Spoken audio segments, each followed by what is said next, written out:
Tonight, we drift westward, into a world that seemed to appear almost overnight, then fade just as quickly into legend. A place where distance stretched endlessly, where opportunity called from beyond the horizon, and where lives could change in a single season. The Wild West was not just a setting, but a force. It pulled people across deserts, mountains, and plains, each step filled with risk, hope, and uncertainty. Here, law and order struggled to keep pace with ambition. Towns rose from dust, then vanished back into it.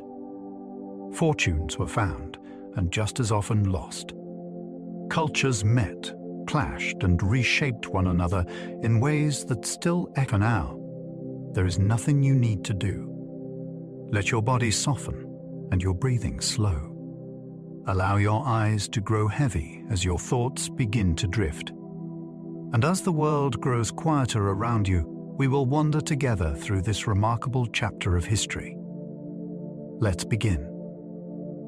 The Wild West was built almost overnight, then vanished just as fast. In many places, the transformation was so sudden, it must have felt unreal. A camp of tents could become a town in weeks. A town of rough wooden buildings could become a city with hotels, banks, and theaters in a handful of years. Then the same place might collapse just as quickly when silver ran out, cattle prices fell, or the railroad chose another route. People often arrived before streets were finished, before laws were settled, and before anyone knew whether the place would last. That speed gave the era its electric feeling. Everything was unfinished, unstable, and full of possibility. A person could step into a landscape that looked empty one spring and find a bustling settlement there by autumn. That is part of what makes this chapter of history so gripping. It was not a slow unfolding. It was a rush of ambition, risk, and reinvention that could disappear almost as suddenly as it came. A single gold strike could pull thousands across a deadly continent. The promise was simple and almost impossible to resist.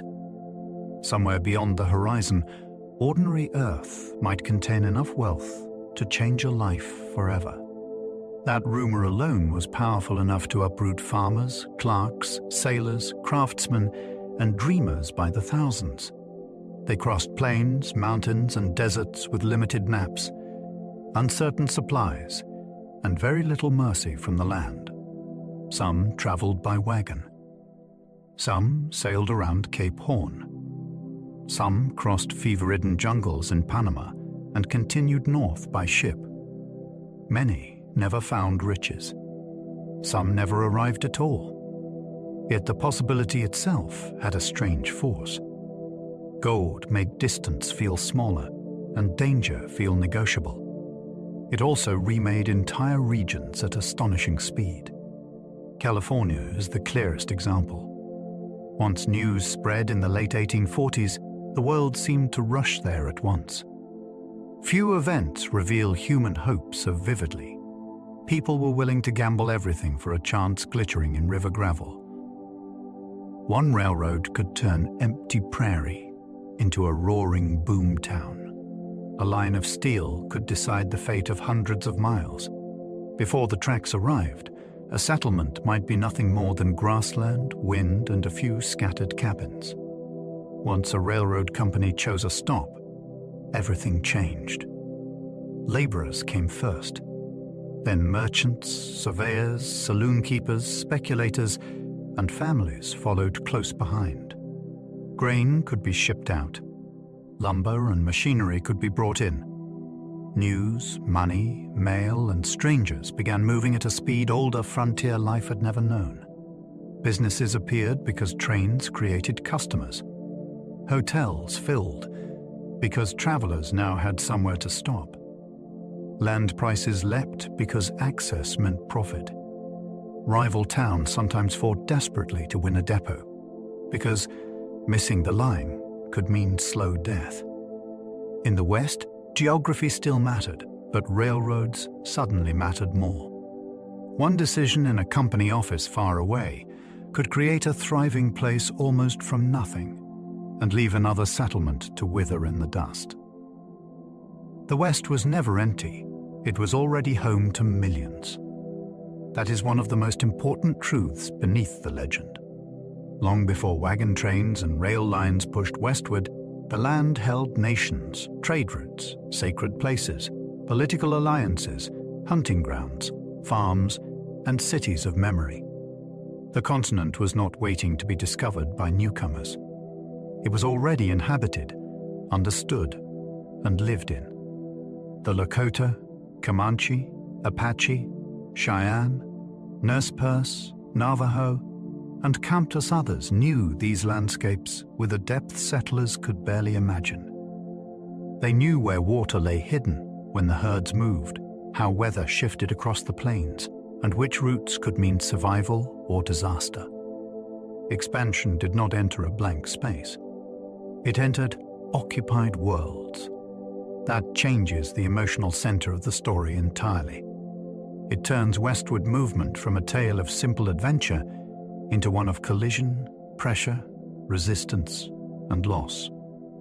The more clearly that is understood, the more real the era becomes, and the less it resembles the old myth. Cowboys were real, but Hollywood made them far stranger than in real life. The screen gave us a figure of endless gunfights, dramatic showdowns, and lonely heroism. The working reality was tougher, dustier, and far less glamorous. Most were hired laborers handling cattle for long hours and modest wages. They mended gear, watched herds, rode through bad weather, and spent days repeating exhausting tasks that demanded patience more than swagger. Many were very young. Many were black, Mexican, or indigenous, which later popular culture often pushed aside. Their clothing was practical because the work was punishing. Their skills mattered because frightened cattle, swollen rivers, and sudden storms could become deadly without warning. Even the famous image of the mounted rider owes a great deal to older traditions shaped by Spanish and Mexican horsemanship. That does not make the truth less interesting. It makes it more so. The real cattle worker was not a fantasy knight with a revolver. He was part of a hard international labor world that helped feed a growing nation. Some frontier towns had more saloons than homes or churches. That sounds exaggerated until you see how these places often grew. A camp could fill first with single men chasing wages, or cards, or excitement. In that environment, drink, gambling, and quick entertainment became some of the fastest businesses to establish. A saloon needed less patience than a schoolhouse and far less optimism than a church. It could be thrown together quickly, stocked, and opened to customers by nightfall. These rooms were not only for whiskey. They served as meeting places, hiring halls, mail drops, rumor exchanges, political stages, and unofficial courtrooms of public opinion. Deals were struck there. Elections were argued there. Fights began there. In some towns, their sheer number revealed the kind of settlement that had formed. This was not yet a place built for permanence or family life. It was a place balanced on appetite, cash, and uncertainty. That density of saloons tells you how raw the social world could be before deeper roots had time to grow. Lawmen and outlaws sometimes knew each other better than brothers. The frontier was a small world in strange ways. Men moved from town to town, drifted between jobs, served in militias, rode cattle trails, gambled, and crossed paths again and again. Because of that, the line between hunter and hunted was not always a line between strangers. A sheriff might have shared a card table with the man he later pursued. A deputy might once have ridden with a future bandit. Old alliances, resentments, debts, and private knowledge followed people across the West. That gave many confrontations and intimacy that later legends tend to flatten. These were not always clean clashes between virtue and evil. They could be reckonings between people who understood each other's habits, weaknesses, tempers, and histories. In a place where institutions were thin, personal relationships carried enormous weight. Reputation mattered. Memory mattered. Grudges mattered. The result was a world that feels more human and more unpredictable than myth allows, because justice often arrived wearing the face of someone already known. The fastest way west could still kill you before winter. Speed offered no guarantee of safety. A family rushing to claim land or reach a mining district could still be trapped by broken axles, disease, drought, river crossings, or early snow. Trails promised movement, but they also exposed travelers to brutal timing. Leave too late, and mountain passes could close. Push animals too hard, and the wagons became useless. Misjudge water on a dry stretch, and the journey could begin collapsing in a single day. Even the famous overland routes were grave tests of planning, luck, and endurance. Cholera tore through wagon trains in terrifying waves. Accidents killed without drama. Weather turned practical mistakes into catastrophe. This is part of what makes westward migration so astonishing. So many people set out despite knowing the risks. They did not move into comfort. They moved into uncertainty, measured in miles. Reaching the West was not simply a matter of determination. It often depended on surviving a race against distance, season, and the land itself. Barbed wire changed the West as deeply as the revolver. Its power came not from noise, but from control. A cheap strand of twisted wire with sharp barbs could do what walls, guards, and old customs could not. It marked ownership across immense spaces and made that ownership enforceable. Before fencing spread widely, animals moved over open range, and boundaries were often loose, disputed, or seasonal. Once wire began stretching across the plains, the old pattern started breaking apart. Ranchers protected water and pasture. Farmers defended crops. Routes that had once been informal could suddenly be blocked. Tensions sharpened because a person could now close land with startling efficiency. Fence cutting became an act of rebellion. Range wars grew from the question of who had the right to move, graze, and survive. In that sense, barbed wire did something larger than divide property. It changed the logic of Western space itself. The open West of legend did not end only through violence. It ended because thin metal lines taught the land to say no. The Wild West ended not with one gunfight, but with fences, trains, and telegraphs. Popular memory loves a dramatic ending, as though one final showdown closed the frontier forever. Real history is quieter and more sweeping than that. The old Western world faded when movement became regulated, communication became immediate, and space became organized. Railroads made remote places reachable. Telegraph lines let distant authorities respond far more quickly than before. Fences carved open land into managed property. Census counts, land surveys, courts, and expanding state power made improvisation harder to sustain. Even towns that still looked rough were becoming tied into national systems of commerce, law, and information. Myth prefers the sound of a revolver because it is vivid and personal. The actual ending arrived through infrastructure and administration. That is what makes it so fascinating. An era famous for freedom and danger did not disappear because adventure ran out. It disappeared because the nation learned how to measure, connect, claim, and monitor a landscape that had once seemed too vast to fully control. Stagecoaches carried money, mail, gossip, and sometimes armed guards. Before rail lines reached every destination, the stagecoach was one of the West's great moving lifelines. It did not carry only passengers. It carried payrolls, legal papers, newspapers, parcels, election news, private letters, and rumors that could change a town's mood before sunset. When a coach rolled in, people gathered because it brought the outside world with it. A delayed arrival could mean washed-out roads, broken wheels, robbery, or disaster somewhere along the route. Travel inside one was rarely romantic. Passengers were cramped, shaken violently, coated in dust, and often miserable by the end of the day. Yet that hard ride linked distant settlements into something like a shared world. The danger was real enough that some routes employed armed messengers, especially where gold shipments tempted bandits. That mix of ordinary communication and sudden violence makes the stagecoach fascinating.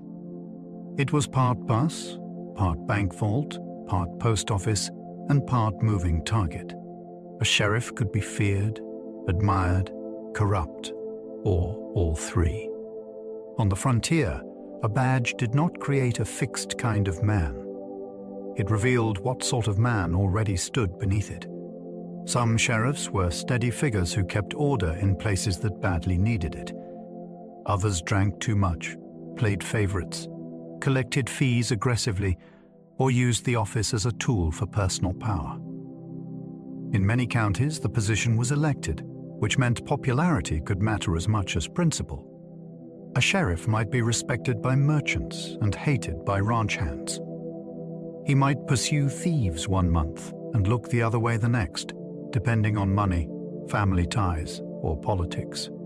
He was often jailer, tax collector, process server, and peace officer all at once. That mixture gave the role unusual reach. It also made failure especially dangerous. In a fast-growing town, a weak sheriff could invite chaos. A ruthless one could bring order at a cost people never forgot. Many famous gunfighters survived because most people missed under pressure. Legend makes frontier shooting seem almost surgical, as though skilled men calmly faced one another and placed perfect shots. The truth was far more chaotic. Fear wrecks precision. Adrenaline disturbs the hands, narrows attention, and turns timing unreliable. Smoke, noise, poor light, bad footing, and sudden movement made accurate fire even harder.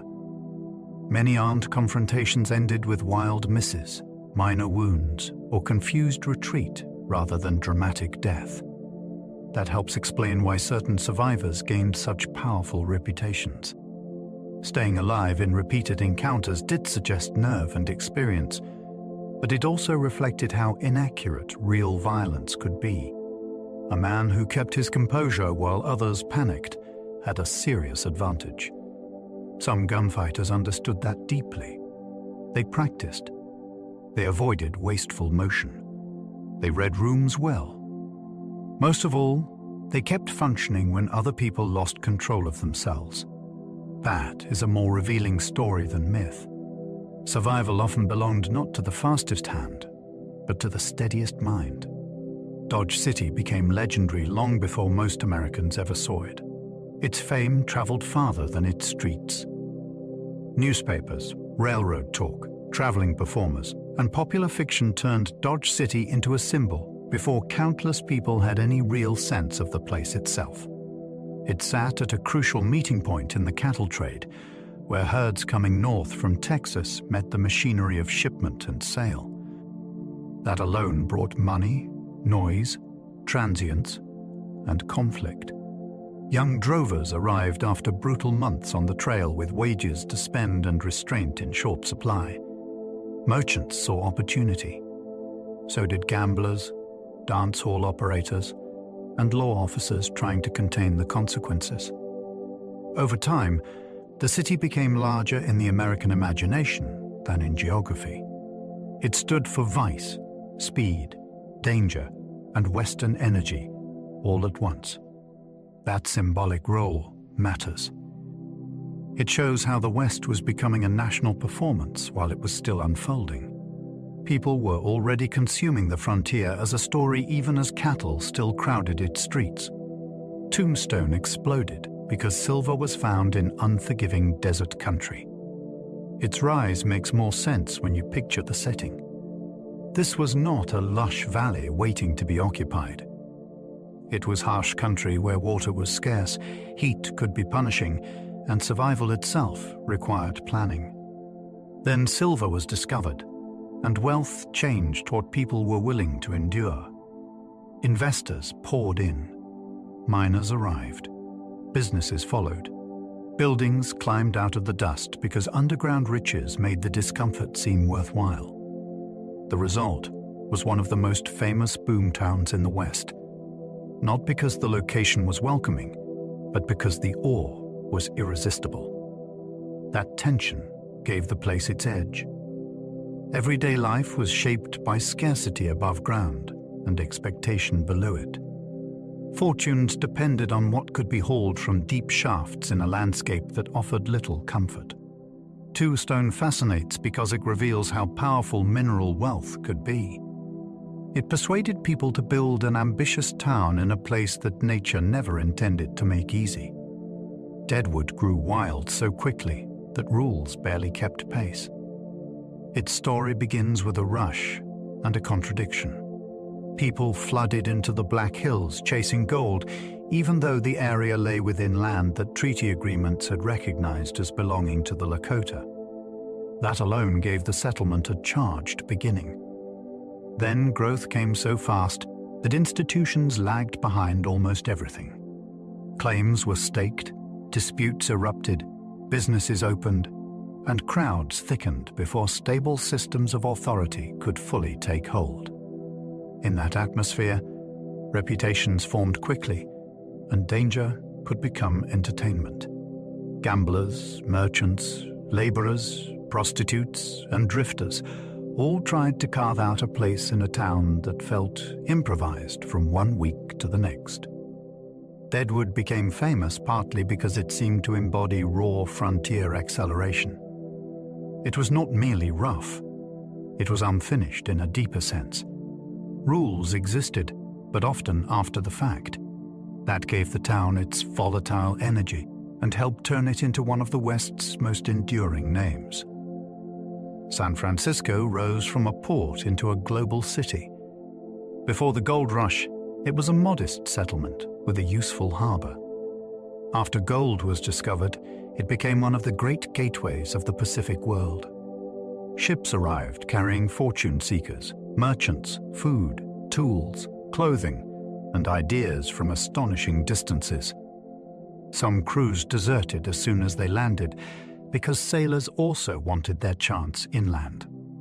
Goods from Latin America, Europe, China, Australia, and the eastern United States flowed through the city, and that movement transformed it. Warehouses, banks, newspapers, hotels, and shipping firms grew alongside neighborhoods shaped by migration from around the world.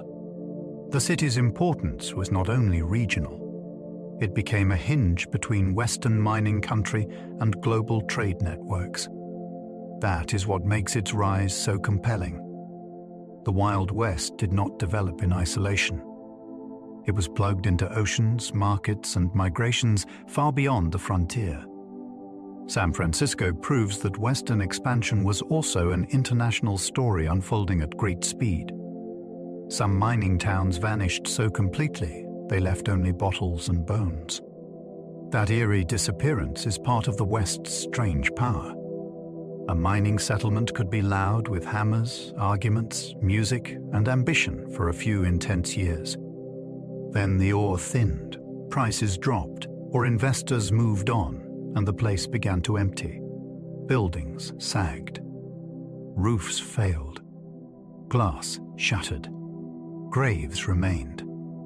In some cases, almost everything portable was carried away or salvaged. What endured were fragments that tell on the vanished life. Rusted cans, broken crockery, medicine bottles, boot leather, collapsed shafts, and cemetery markers still whisper that people once imagined a future there. These places matter because they preserve the speed of Western hope and the fragility of Western permanence. People did not always leave because they wanted to. They left because the economic reason for staying disappeared. A ghost town is not just picturesque ruin. It is a record of how fiercely people believed in a place and how quickly belief could fail. The California gold rush transformed the American West in a breath. Very few events changed the region so fast or so completely. Once news spread that gold had been found in California, migration surged with astonishing force. People came by wagon across the continent, by ship around South America, and by sea to Panama before crossing to another vessel. The scale of movement was staggering. California's population swelled. Indigenous communities faced invasion and devastating violence. Trade expanded overnight. Ports grew crowded. Prices soared. New businesses flourished because thousands of arrivals needed food, tools, transport, shelter, and legal services. Even the politics of the United States felt the shock, because a rapidly growing California demanded swift attention at the national level. What makes the rush so gripping is not only the lure of gold itself. It is the speed of the reaction. A mineral discovery in a remote region sent waves through migration, finance, law, and power. It was as though the map of the nation suddenly began moving beneath people's feet. Gold seekers often found disappointment faster than fortune. For every striking success story, there were countless harder lives shaped by exhaustion, debt, and unrealized hope. Many arrived imagining nuggets lying close to the surface, waiting for anyone with courage enough to claim them. By the time large numbers reached the goldfields, the easiest pickings were often gone. What followed was relentless labor in cold streams, dangerous excavations, expensive supply markets, and growing competition. A miner might work for weeks with little to show for it beyond sore hands and mounting frustration. Meanwhile, storekeepers, transport operators, boarding house owners, and tool sellers often earned steadier profits from the rush than the prospectors themselves. That reversal is one of the most revealing truths of the West. Dreams of instant wealth fueled movement, but everyday economies rewarded those who served the dream rather than chased it. The disappointment could be crushing, yet people kept coming. Hope remained powerful even when evidence kept whispering that someone else was more likely to get rich first. Most prospectors earned less from gold than merchants did. That reversal is one of the great surprises of the West. The men in streams and diggings looked like the heroes of the age, but many people who truly prospered stood behind counters instead of sluices. Merchants sold pans, picks, boots, flour, candles, whiskey, and shovels at prices swollen by distance and demand. Boarding house owners charged for a bed and a meal. Freight operators earned money hauling goods into remote camps where every nail and sack of beans had to be transported somehow. Prospectors, by contrast, gambled against luck, weather, exhaustion, and quickly thinning claims. A miner might labor all week and come away with less than the storekeeper earned by noon. That economic twist is deeply revealing. The Great Rush was driven by dreams of discovery, yet stable profit often came from serving the dream rather than chasing it. The West promised sudden riches, but very often it rewarded whoever understood hunger, scarcity, and human impatience best. A good shovel could matter more than a good pistol. The mythology of the West loves the gun because it is dramatic, fast, and easy to remember. Everyday survival often depended on humbler tools. A sturdy shovel could dig a drainage ditch before a storm flooded a camp. It could help carve out a privy, clear a wagon rut, shape an irrigation channel, uncover ore, or bury refuse before disease spread. In mining districts, it was as essential as hope itself. In farming country, it turned labor into infrastructure, one scoop at a time. Even on the trail, practical equipment mattered more often than weapons. Axes, ropes, hammers, and shovels solved the kinds of problems that arrived every day. Pistols addressed rarer moments, though those moments seized the imagination later. That contrast says a great deal about the real West. It was built less by constant gunfire than by repetitive effort. The frontier did not become livable through legend. It became livable because ordinary people kept digging, hauling, and repairing what life demanded. Hydraulic mining moved mountains and poisoned rivers downstream. This was gold extraction on a scale that feels almost industrially shocking. Instead of patiently panning creeks, companies blasted entire hillsides with powerful jets of water, turning earth into slurry and washing sediment through channels in search of profit. The method could strip landscapes with terrifying speed. What had taken nature ages to shape could be reduced to churned waste in a fraction of that time. The destruction did not stay confined to the mine.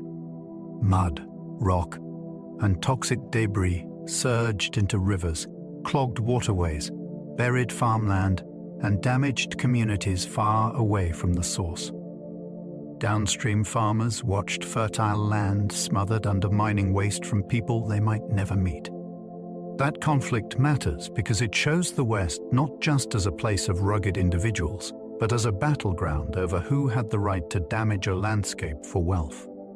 The environmental cost was immense, and the argument it triggered feels strikingly modern. Extraction promised fortunes, but somebody else often paid the price. Silver from Nevada helped finance a growing industrial nation. The riches pulled from the Comstock lode were not merely local windfalls. They fed something much larger. Vast silver production pouring out of Nevada energized banks, investors, transport networks, equipment suppliers, and the financial machinery of a country that was rapidly expanding its industrial power. Mining camps and company offices were linked to eastern markets by credit, speculation, and metal itself. What came out of those underground workings helped lubricate a national economy hungry for capital and confidence. That is part of what makes Western mining so fascinating. It was never just a remote adventure of picks and lanterns. It was tied to furnaces, factories, railroads, and corporate ambition far beyond the desert. The West supplied raw force to a nation building itself into something larger and more connected. Silver, in that sense, was not only treasure, it was fuel for transformation. A harsh mining region in Nevada could influence the direction of the United States more than its lonely landscape might ever suggest. Boomtown streets could be mud in spring and dust by noon. Life in these settlements could shift with the weather in almost comic extremes. After rain, streets became thick, sucking trenches where boots stuck, wagon wheels sank, and animals splashed through filth mixed with refuse and manure. Then the ground could dry quickly under fierce sun and constant traffic, breaking into choking dust that coated clothes, food, lungs, and shop windows. That unstable physical world shaped daily experience more than legends often admit. Walking across town could become an ordeal. Deliveries slowed. Clothing was ruined. Businesses had to adapt to conditions that made even simple movement unpleasant.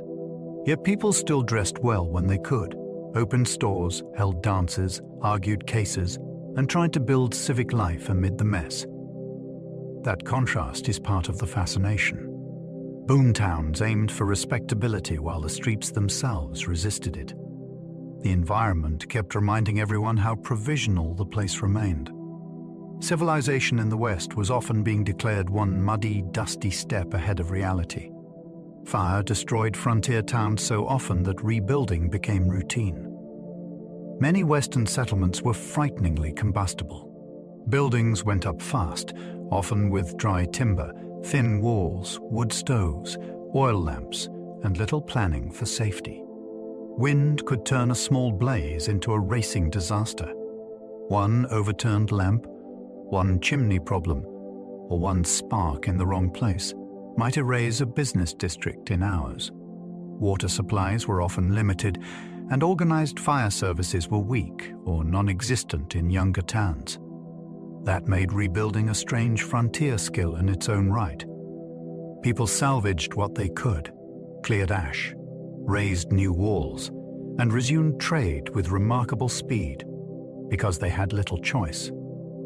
Capital and confidence depended on refusing to let fire become the final word. These repeated destructions reveal how precarious Western growth really was.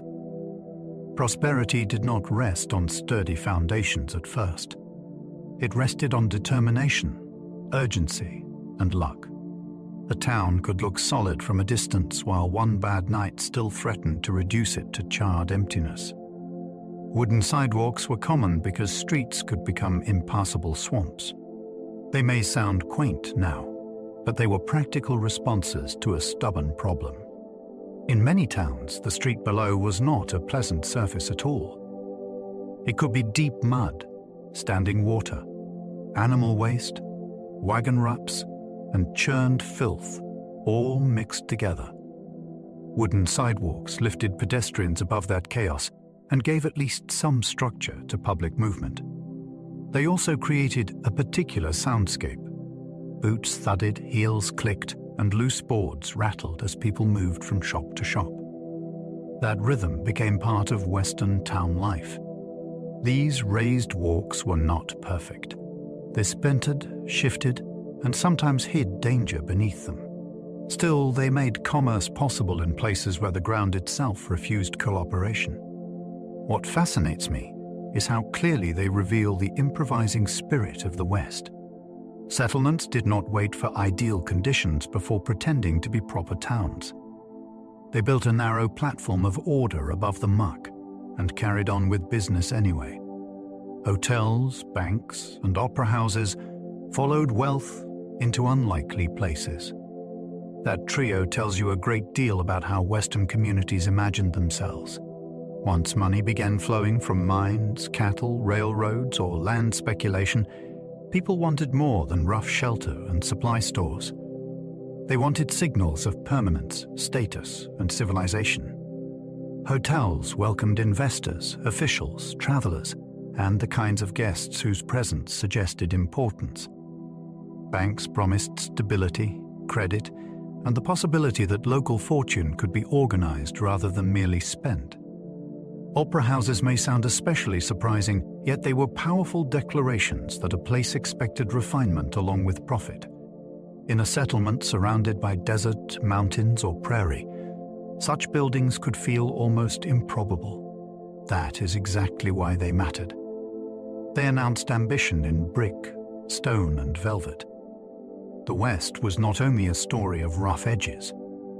It was also a story of communities trying to leap toward legitimacy with astonishing speed. Wealth did not just buy survival. It bought architecture, performance, and dreams of respectability. Some frontier newspapers were printed before streets were properly named. That detail captures the speed and hunger of boomtown life perfectly. People wanted information immediately, even when the place itself was still half invented. A newspaper could appear before drainage was solved, before buildings were finished, and before anyone had settled on a lasting street plan. Its pages carried claim notices, shipping news, political arguments, advertisements, scandals, and fierce local opinion. That made the press a builder of towns as much as a recorder of them. Editors boosted settlement, attacked enemies, praised investors, and shaped public identity, while mud still filled the roads outside.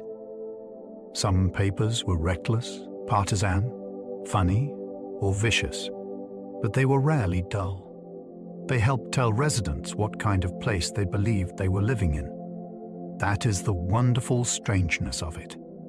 Language and ambition sometimes arrived before infrastructure.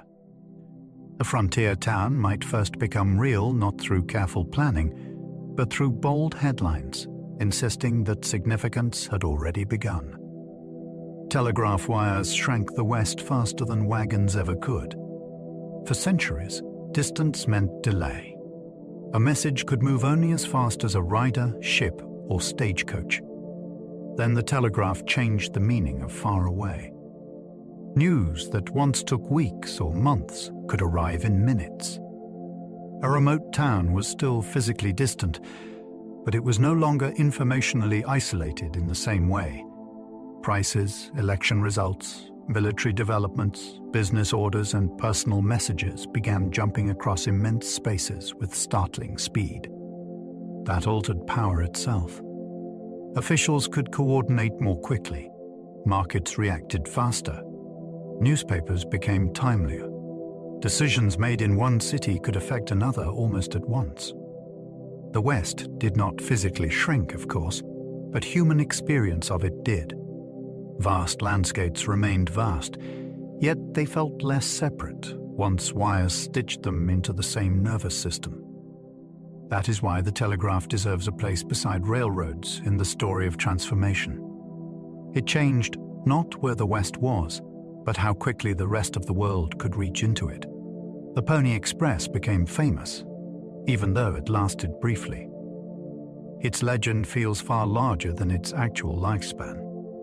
The service operated for only a short window before the telegraph made it outdated, yet it burned itself into American memory with astonishing force. Part of that came from the image itself. A lone rider racing through vast country, changing horses, carrying urgent mail across danger and distance, was exactly the kind of story people wanted the West to tell about itself. It offered speed, courage, and drama in one compact symbol. The route stretched across huge spaces and demanded discipline from both horses and men. Letters moved faster than they had before, which made the service seem almost miraculous for its moment. Even its failure helped the legend. It was heroic, costly, and quickly overtaken by newer technology. That gives it the feeling of a glorious final sprint before a new age arrived. The Pony Express mattered not because it lasted, but because it captured the West in motion. Riders changed horses at speed to outrun distance and danger. The system depended on momentum. Stations were placed at intervals so a rider could leap from one exhausted horse to a fresh one and continue with barely a pause. That rhythm was essential because the mail could not wait for rest. The landscape was immense, weather could turn hostile without warning, and delay meant failure. Every exchange was a small act of precision under pressure. Saddlebags had to move fast. Mounts had to be ready. The rider had to trust the next stretch of trail without knowing exactly what waited ahead. This was not simply a test of bravery. It was a test of coordination across a chain of isolated points scattered through difficult country. The speed of the service came from this living relay, not from one superhuman rider conquering the whole route alone. That is what makes it so fascinating. It was a network disguised as a dare, and every successful handoff pushed the message one step farther through the great open distances of the West. The railroad ended the age when remoteness ruled everything. Before the rails, distance could dominate every decision. It shaped the price of food, the pace of news, the reach of law, and the odds of survival. A place far from navigable water or major roads was not just inconvenient. It was vulnerable to delay in almost every form. Then the railroad arrived and shattered that old logic. Heavy machinery, building materials, passengers, livestock, mail, and manufactured goods could move with a reliability older transport rarely matched. A town that had once felt isolated could suddenly plug into national markets and national politics. That shift altered imagination itself. Far western places no longer seemed quite so far. Investors could think bigger. Settlers could move more confidently. governments could project power more effectively. The railroad did not erase hardship, but it weakened the tyranny of remoteness that had long defined Western life. In doing so, it changed the frontier from a world of separation into a world of connection, commerce, and accelerating control. Tracks stitched the continent together and split communities apart. That double effect is one of the most striking truths about Western railroads. They connected distant regions, sped communication, and made national movement far easier. Yet the very lines that united the country could also divide the places they passed through. A railroad might bring wealth to one settlement while bypassing another only a few miles away, leaving the unlucky town to decline. Within towns, tracks could create physical boundaries that shaped neighborhoods, business districts, and patterns of daily life. They also cut through lands already occupied, disrupting migration routes, grazing patterns, and older local relationships to place. That tension gives the railroad story real depth. Progress did not arrive as a simple blessing. It produced winners and losers, access and exclusion, prosperity and bitterness. Steel lines promised unity at the scale of the nation, but at the scale of the community, they could create fresh fractures. The West was linked together by the railroad, yet many people experienced that linking as a form of loss. Chinese laborers helped build the West while facing brutal prejudice. Their work was foundational, yet their treatment was often cruel and deeply unjust. Thousands of Chinese laborers took on some of the hardest and most dangerous railroad work in the West, including blasting through mountains, hanging in baskets on steep slopes, and enduring punishing weather in remote calm. Camps. Their discipline and endurance were widely recognized by employers when profits depended on it. Even so, white workers, politicians, and mobs often treated them with suspicion, resentment, and open hostility. They were essential to the building of the region, yet denied full belonging within the society they helped create. That contradiction should never be pushed aside. It reveals a West built by many hands, while its mythology later narrowed who counted in the story. Chinese communities also shaped towns through business, food, labor, and family networks, despite discrimination and violence.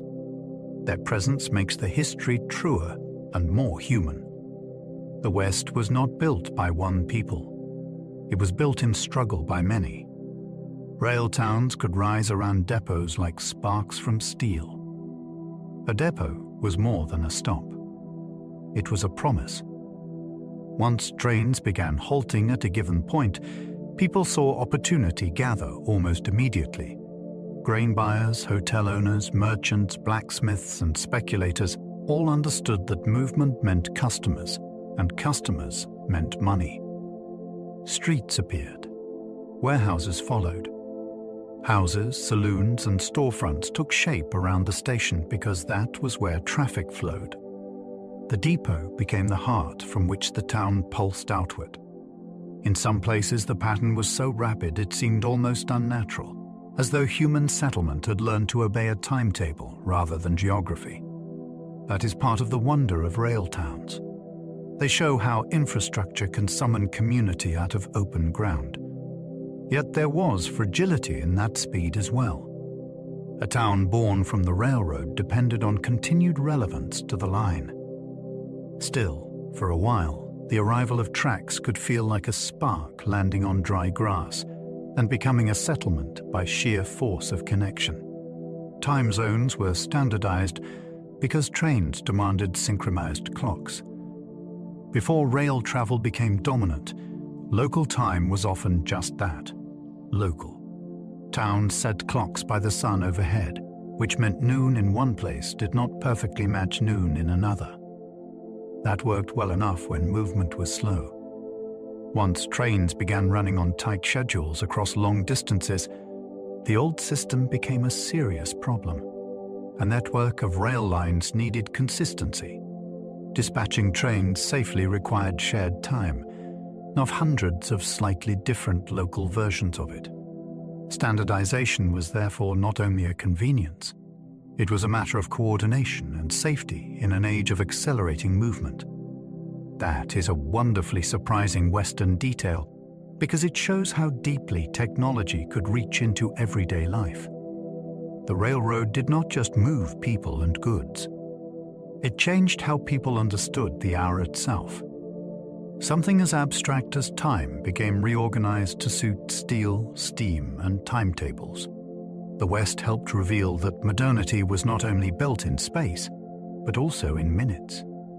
Cattle could reach eastern cities only after rails crossed the plains. Before that connection, Western ranching faced a basic limit.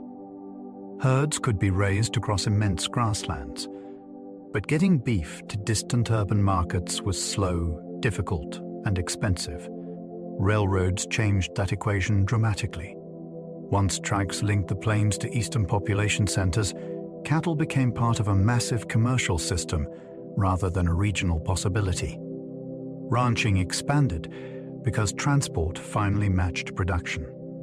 Towns at key shipping points grew busy with stockyards, buyers, drovers, and all the businesses needed to support them. This is why the railroad belongs so centrally in the story of the cattle kingdom. It did not merely help an existing industry. It made large-scale success possible. The famous drives northward were shaped by the search for railheads where animals could be loaded and sent east. Without that steel connection, Western cattle might have remained a local resource instead of a national one. The image of the cowboy on the plains was tied, more than it first appears, to distant city appetites. Buffalo hides once filled rail cars while herds collapsed around them. The scale of destruction is hard to fully absorb. Hunters killed bison in enormous numbers, often taking hides and sometimes tongues, while leaving the rest behind to rot. Railroads made the slaughter easier by transporting hunters, equipment, and the products of the kill with far greater efficiency than before. What had once been one of the great animal populations on Earth was driven toward ruin with shocking speed. For native nations across the plains, this was not merely an environmental tragedy. It was a civilizational blow. Bison provided food, clothing, tools, shelter materials, and deep cultural meaning. When the herds collapsed, entire ways of life were attacked at the foundation. That is what makes the image of hides stacked in railcars so haunting. It captures profit and devastation in the same frame. The West's transformation was not only a story of building and connecting, it was also a story of systematic destruction, carried forward by markets, transport, and human hunger on a staggering scale. Expansion was driven as much by paperwork as by wagon wheels. The romance of westward movement often focuses on motion, wagons creaking across plains, riders on horseback, and camps beneath open skies. Yet behind that visible journey sat an enormous world of documents. Surveys measured land.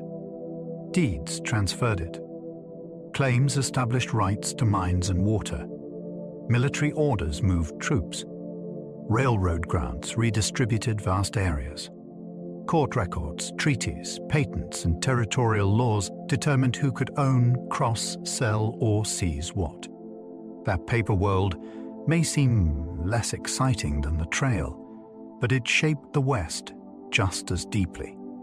It converted landscapes into property, conflicts into cases, and conquest into administration. In many ways, expansion became durable only when it was written down, mapped, stamped, and filed. That is why paperwork matters so much here. The West was not transformed by courage alone. It was transformed by clerks, surveyors, lawmakers, and speculators whose decisions could redirect lives from far away. Under the legend of motion stood a dense machinery of documents. The Homestead Act turned survival into a legal gamble. The promise sounded almost miraculous. A person could claim land and, through residence and improvement, make it legally their own. Yet the offer came with brutal conditions hidden inside that hopeful vision. The acreage might look generous on paper, but much of the Great Plains was dry, exposed, and difficult to farm without capital, experience, or luck. A homesteader had to prove endurance as much as ownership. Build a dwelling.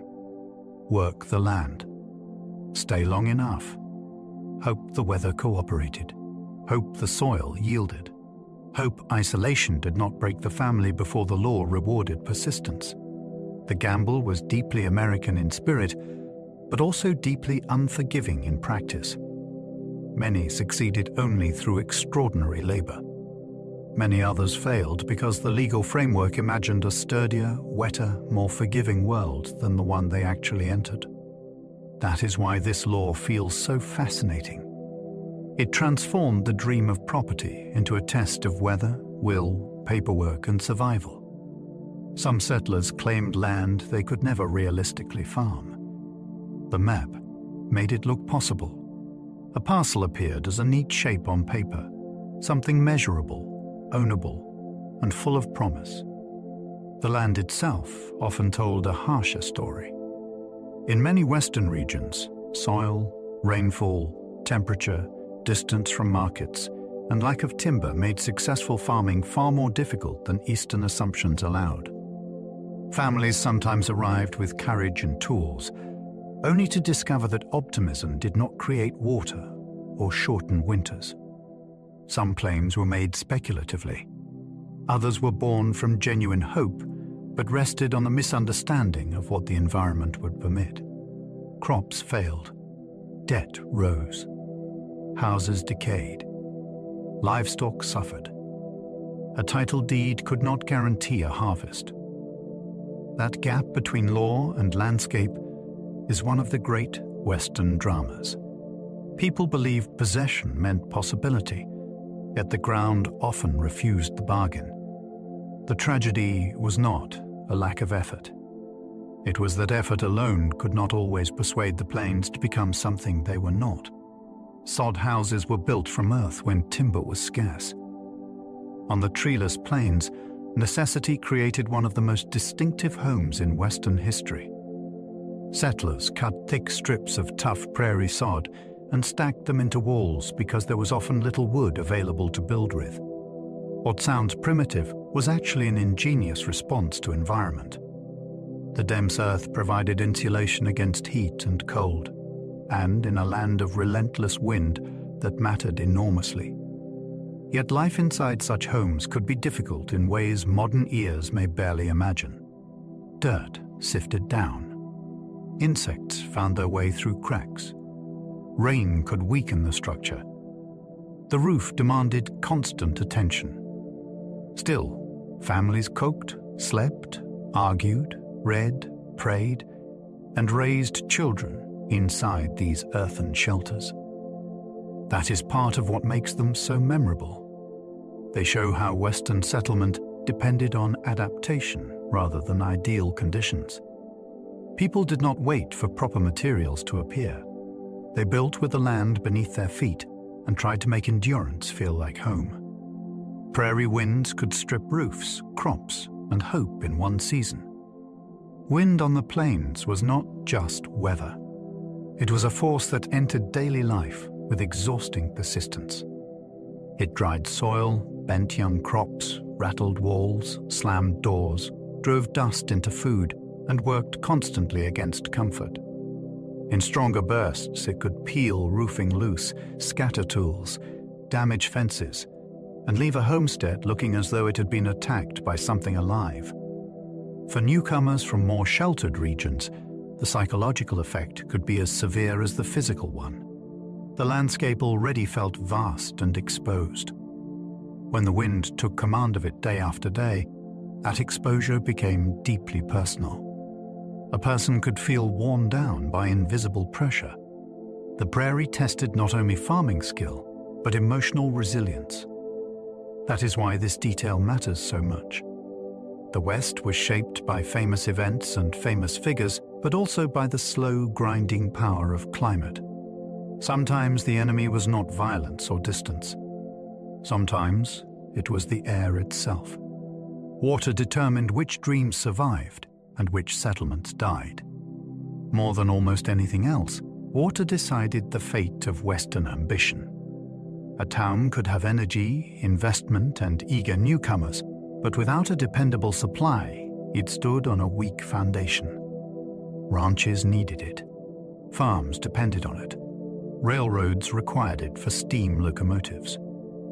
Households could not endure long without it. A spring, creek, river, or reliable well could make one site viable, while another faded only a short distance away. That reality sharpened conflict because water was never just a natural resource. It was leverage, survival, and future value all at once. Control of it could shape property lines, labor patterns, and power within whole communities. This is one of the most revealing truths of the West. The grand language of opportunity often rested on something very basic. Before dreams became towns or fortunes became dynasties, somebody had to answer the practical question of where the water would come from. Without that answer, vision dried up quickly. Irrigation transformed deserts into farmland and conflict zones. The arrival of irrigation could feel almost miraculous. Water carried through ditches, canals, and later more elaborate systems allowed fields to appear where dry land had once seemed to rule out cultivation entirely. Orchards, farms, and towns expanded because human engineering redirected the terms of possibility.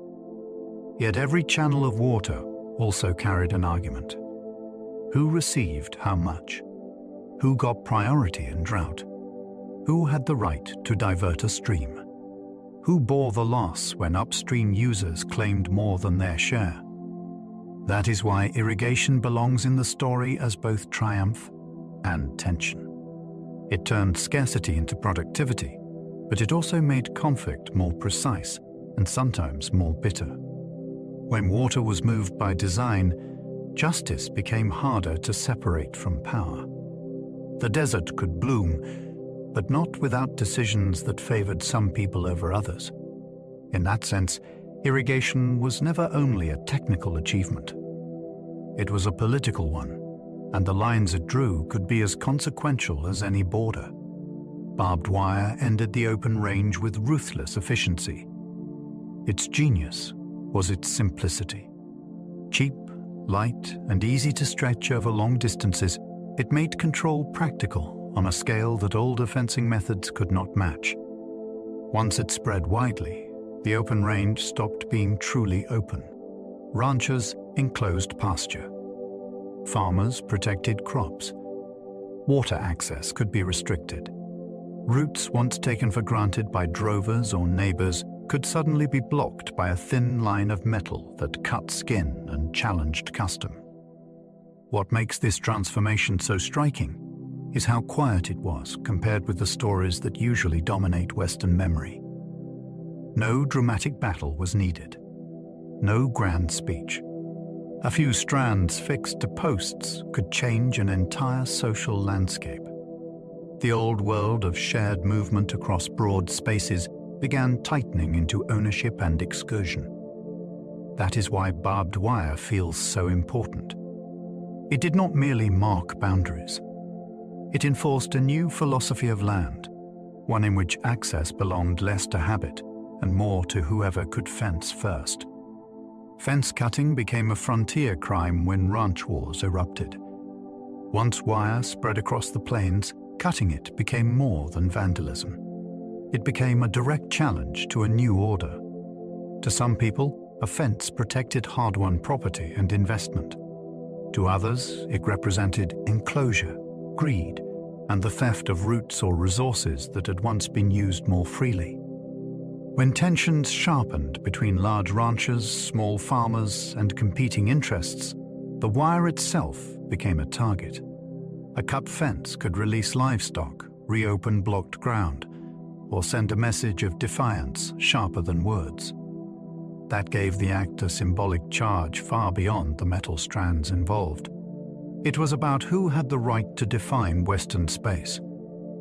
These conflicts could escalate into intimidation, retaliation, and wider violence because the stakes were never merely local inconvenience.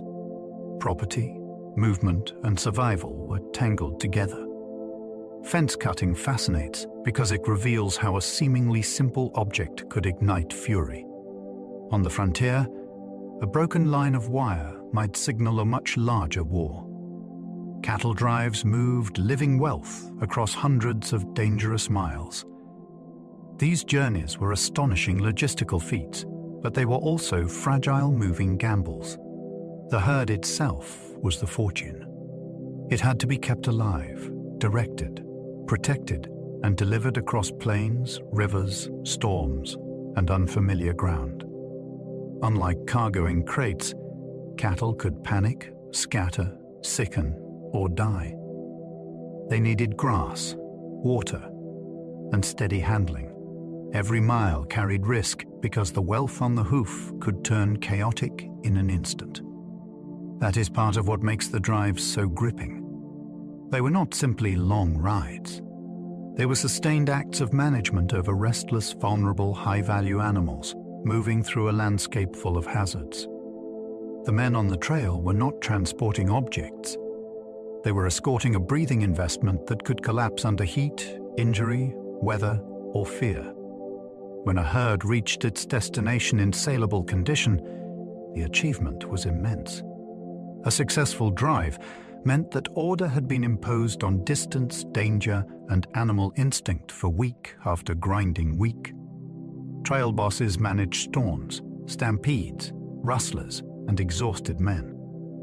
Leadership on a cattle drive demanded far more than toughness.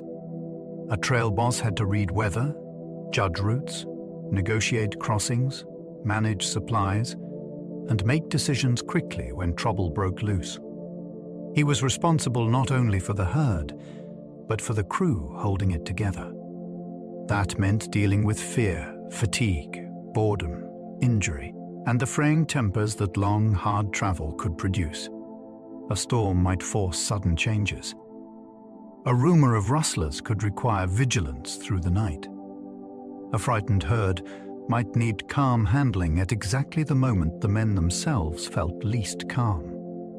Authority in that setting was practical before it was heroic.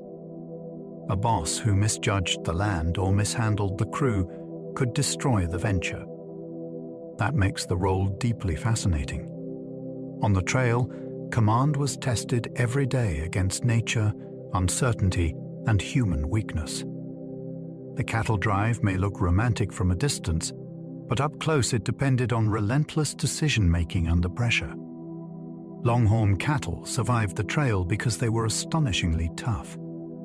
These animals were built for hardship in a way that made them almost legendary. Longhorns could travel great distances, handle heat, resist disease better than many other breeds, and keep moving on rough forage that might weaken less resilient stock. Their spread of horns made them striking to look at, but their real value lay in endurance. On the long trails north, that endurance meant everything. A herd had to cross open country, face weather swings, survive thirst, and still arrive in condition fit for sale. Fragile animals would have turned the whole cattle business into a ruinous gamble. Longhorns made it possible. They were not delicate creatures shaped for comfort. They were the products of generations of adaptation in a demanding environment. That is why they matter so much in the story. The famous drives were not feats of human management alone. They depended on an animal tough enough to carry the burden of an entire Western industry on its hooves. Cowboys were often teenagers doing relentless work for modest pay. The image of the fully formed Western hero hides a more ordinary truth.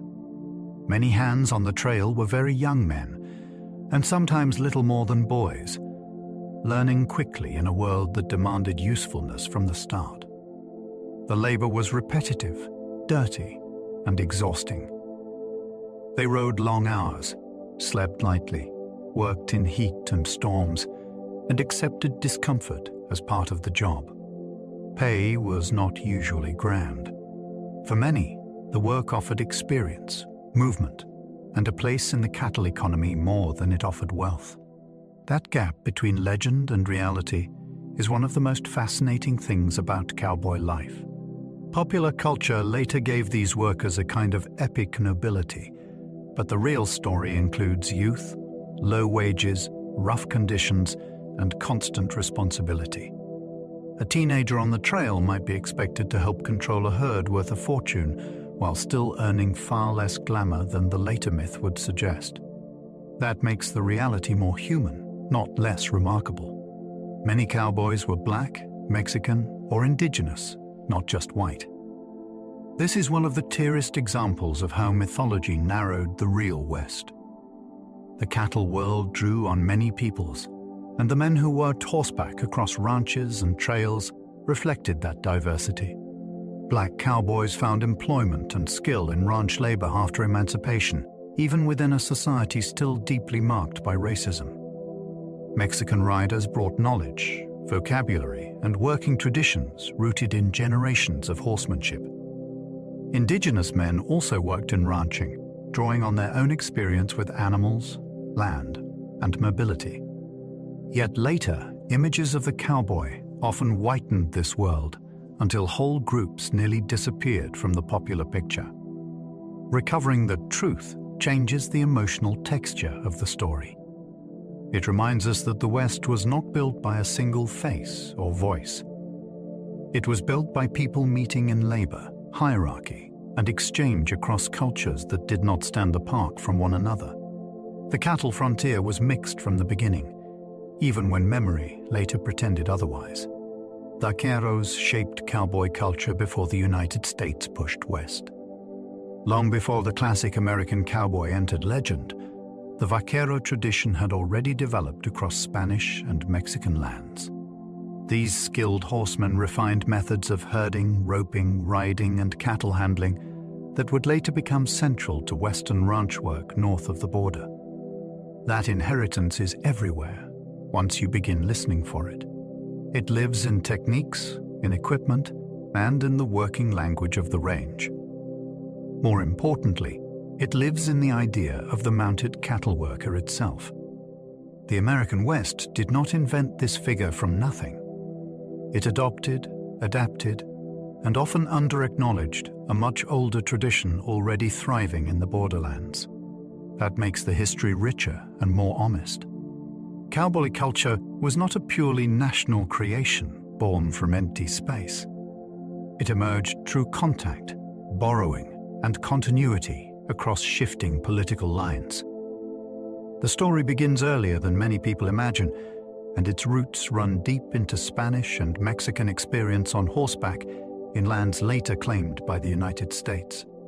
Chaps, lassos, and rodeo skills all came from Spanish traditions. So much of what feels instantly recognizable about cowboy life carries older Iberian and Mexican roots. The lasso, or lariat, belongs to a long tradition of rope work, essential for managing cattle from horseback. Chaps grew from protective gear designed to guard a rider's legs against brush, thorns, and rough country. Skills later celebrated in rodeo also emerged from practical ranch labor, where balance, control, and nerve mattered every day. None of these things began as theater. They were tools, habits, and techniques shaped by working necessity in lands where mounted stock handling had already developed over generations. That is what makes this fact so compelling. It reveals how much of the so-called American West was inherited rather than invented. The mythology often presents cowboy culture as though it sprang fully formed from the plains, but the real story is one of transmission. Traditions crossed languages and borders first, then became icons only later. The legend wears Spanish fingerprints everywhere. Branding was essential because cattle looked nearly identical in vast herds. In a world of open grazing and enormous mixed herds, ownership could become impossible to track by memory alone. One brown steer among hundreds or thousands did not announce whose property it was. Branding solved that problem with painful clarity.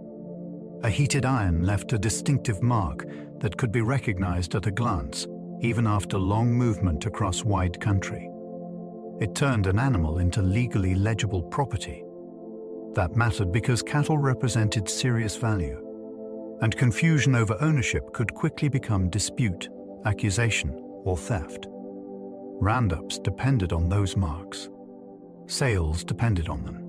Lawsuits and tempers could hinge on them. This is what makes branding so interesting beyond the dramatic image. It was not merely ranch custom. It was a system for imposing order on a landscape where wealth moved, mixed, and blurred. In the open West, a brand was identity burned into hide. Without it, the cattle economy would have drowned in uncertainty and argument. A stampede at night could destroy months of work in minutes. Imagine a herd already uneasy in darkness. Hundreds or thousands of animals packed together, half sleeping yet always alert to movement, thunder, scent, or sudden noise. Then something startles them. A crack of sound, lightning, a panicked animal, or a rider's mistake can ripple outward faster than thought. Once the herd breaks, it becomes an avalanche of muscle and fear. Men can be thrown, trampled, lost, or separated. Cattle scatter across miles. Valuable animals vanish. Injuries mount. Order that took weeks to maintain can collapse almost instantly. This is one reason night duty on the trail mattered so much. Riders circled, watched, and listened, because darkness made danger harder to read and harder to stop. The stampede remains one of the most dramatic realities of cattle work because it joined economics and terror so closely. It was not just frightening. It threatened the entire enterprise. In those moments, the drive could turn from routine hardship into raw chaos under the open sky. River crossings were among the deadliest moments on a cattle drive. A river looked simple from the bank until the herd entered it. Currents could pull animals sideways, break the line, and trigger panic in seconds. A crossing needed judgment before bravery. Riders had to choose where the bottom was firm enough, where the current was manageable, and where steep banks would not trap the herd on entry or exit. Even then, things could go wrong quickly. Cattle bunched together, lost footing, or turned back against the flow. Men could be swept off horses. Wagons and supplies faced their own risks if the bottom was muddy or the water rose unexpectedly. What makes these moments so gripping is that they condensed so many frontier dangers into one place. Water promised life everywhere else on the trail, yet here it became a test of nerve, timing, and control. A successful crossing felt like a triumph. A bad one could wreck the herd, the crew, and the profits of the entire journey. Chuck wagons fed the trail and carried a ranch cook's authority. The chuck wagon was the moving kitchen of the cattle drive, but it was also something more important. It was the practical center of camp life. It carried food, tools, cookware, and the small supplies that helped keep men functioning over long weeks on the trail. At its heart stood the cook, who often held more daily authority than outsiders might expect. He set the rhythm of meals, guarded provisions, and could influence morale as surely as any boss. A good cook meant hot coffee, edible food, and a sense that life still had structure after a hard day. A bad one could sour tempers quickly. The wagon itself became a landmark of order amid motion, the place where hungry men gathered, and where the rough business of feeding labor was made possible. That is why it fascinates me. Western history often spotlights gunmen and trail bosses, yet this rolling kitchen quietly sustained the entire enterprise one meal at a time. Cowboy songs were practical, often used to calm restless cattle. Music on the trail was not only entertainment drifting into the night. It could be work. Riders sang softly during watches because familiar, steady sound helped soothe nervous animals in darkness. Cattle were sensitive to disturbance, and a calm human voice could become part of the pattern that kept them settled. The songs themselves were often simple, repetitive, and easy to carry over distance, which made them well suited to exhausted men who still needed to stay alert. That usefulness gives the music a special beauty. It grew from necessity, not performance. A rider humming into the dark was doing more than passing time. He was helping hold together a fragile pocket of order around a herd that might otherwise spook and run.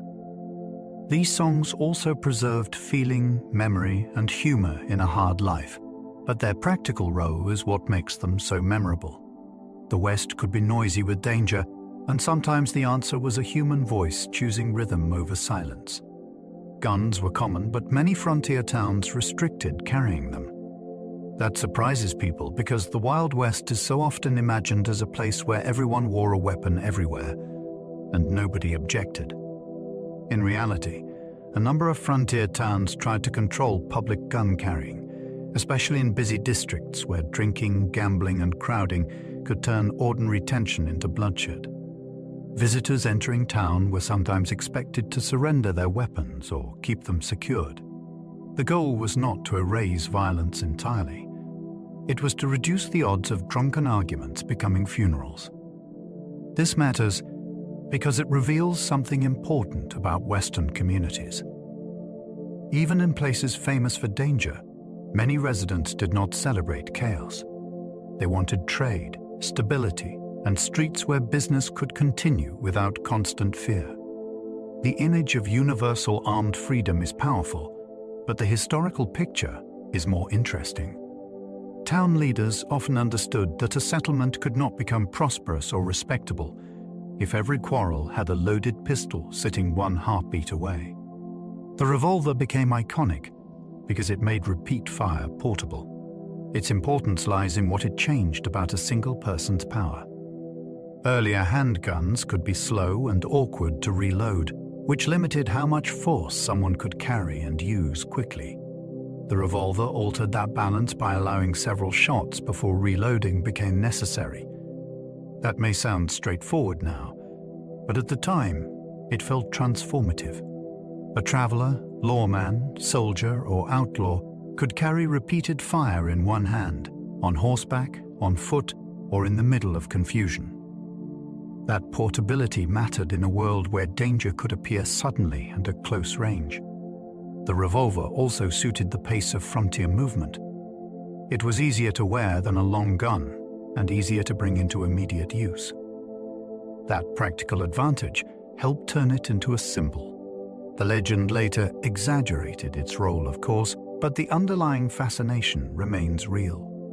This was technology shrinking lethal force into something personal, mobile, and instantly available. Winchester rifles changed hunting, warfare, and frontier mythology together. Few weapons became so entangled with both daily use and national imagination. Lever-action rifles associated with Winchester allowed rapid repeat fire without the long pauses older firearms often required. That made them valuable to hunters pursuing game, to fighters in violent conflict, and to anyone who wanted dependable firepower in uncertain country. Their significance was practical first.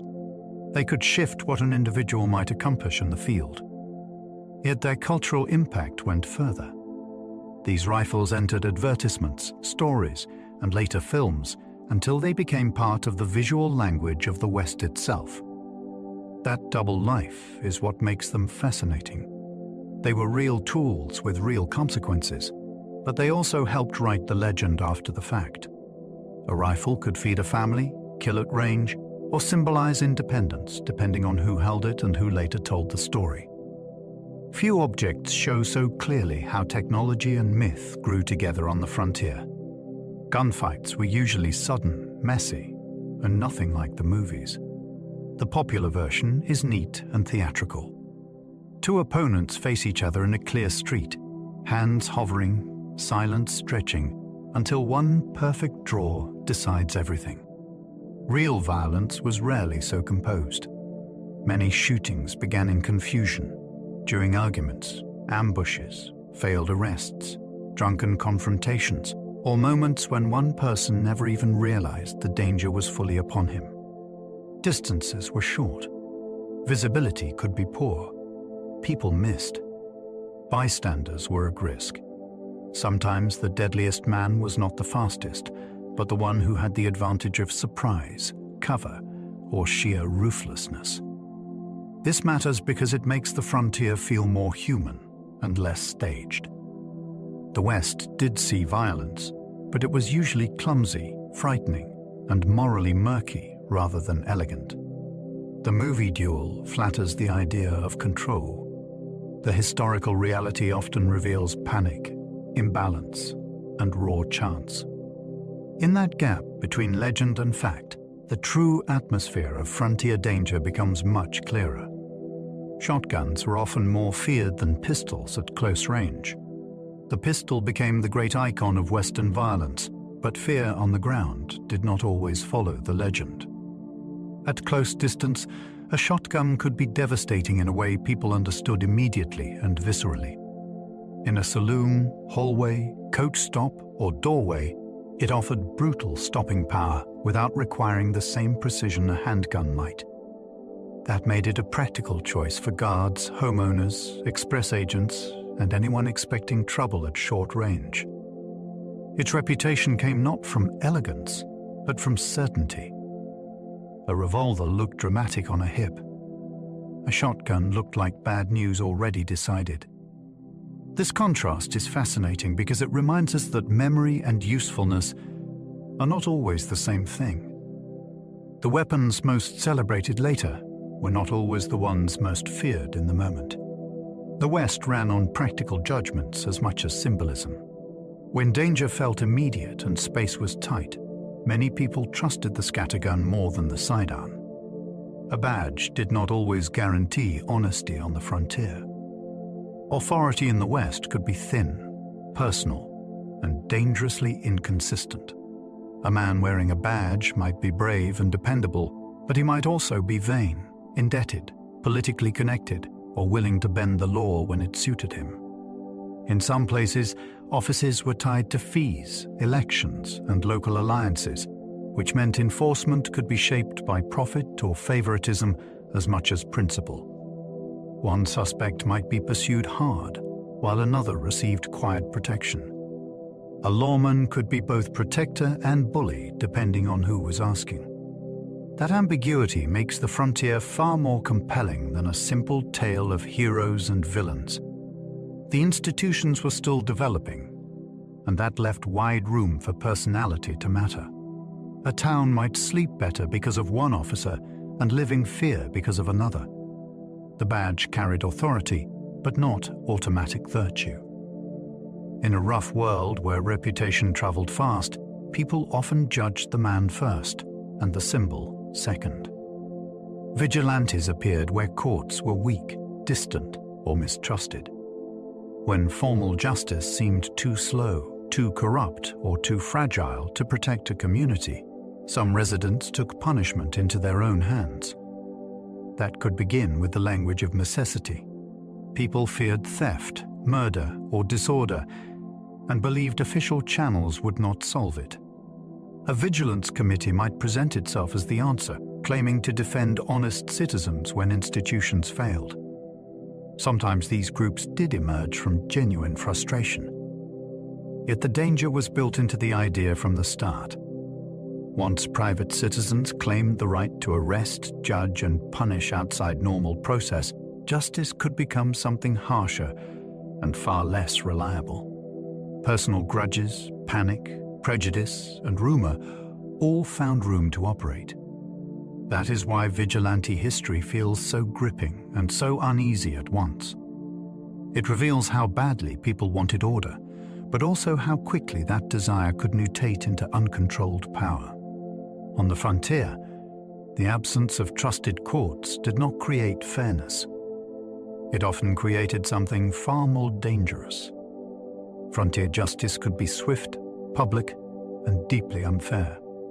Punishment in Western communities was often shaped by urgency, spectacle, and imperfect information. A town under stress might demand action quickly, especially after a violent crime, theft, or threat to public order. Trials could be rushed. Evidence could be thin. Public emotion could weigh more heavily than careful procedure. In some cases, punishment was carried out in full view of the community, turning justice into performance as much as judgment. That public element mattered. It warned others, reassured some, and frightened many. Yet speed and visibility did not guarantee truth. The same crowd that wanted safety might also be vulnerable to rumor, anger, or prejudice. This is one of the most sobering parts of Western history. People often speak of frontier justice as though it were rough but efficient. In reality, it could be deeply unstable. A community's hunger for order might produce decisions that were irreversible long before anyone had fully asked whether the right person was paying the price.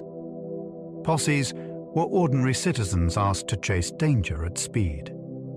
The word sounds cinematic now, but the reality was often improvised and tense. When a sheriff needed help pursuing a suspect, recovering stolen property, or responding to sudden violence, he might call on local men to join the chase. These were not professional forces in the modern sense. They could be ranchers, shopkeepers, laborers, or travelers who had been pulled into law enforcement for a day because circumstances demanded numbers. That gave a posse a strange character. It combined civic duty, excitement, fear, and uncertainty in one fast-moving group. Some members may have known how to ride and shoot well. Others may simply have answered because refusing looked dishonorable. The result could be effective, chaotic, or both at once. What makes posses so fascinating is that they reveal how thin institutional power could be on the frontier. When trouble came, the line between private citizen and temporary arm of the law could vanish almost immediately in a cloud of dust. Jails were sometimes so flimsy that prisoners simply cut through them. Frontier communities often built confinement with whatever materials and money they had available, which could produce results far less secure than the word jail suggests. In newer or poorer settlements, a lockup might be little more than a small wooden structure with barred openings, thin walls, and obvious weaknesses. A determined prisoner with time, a hidden tool, or outside help could exploit those weaknesses surprisingly easily. Escape stories were therefore not rare flourishes of legend. They were built into the practical limitations of frontier construction. This detail is fascinating because it exposes how provisional law enforcement could be. A town might declare authority, make an arrest, and hold a dramatic hearing, yet still lack a truly dependable place to keep the accused. Security depended on materials, manpower, and money that were often in short supply. The image of the solid stone cell belongs to a later and stronger state. On the frontier, confinement itself was sometimes still under construction.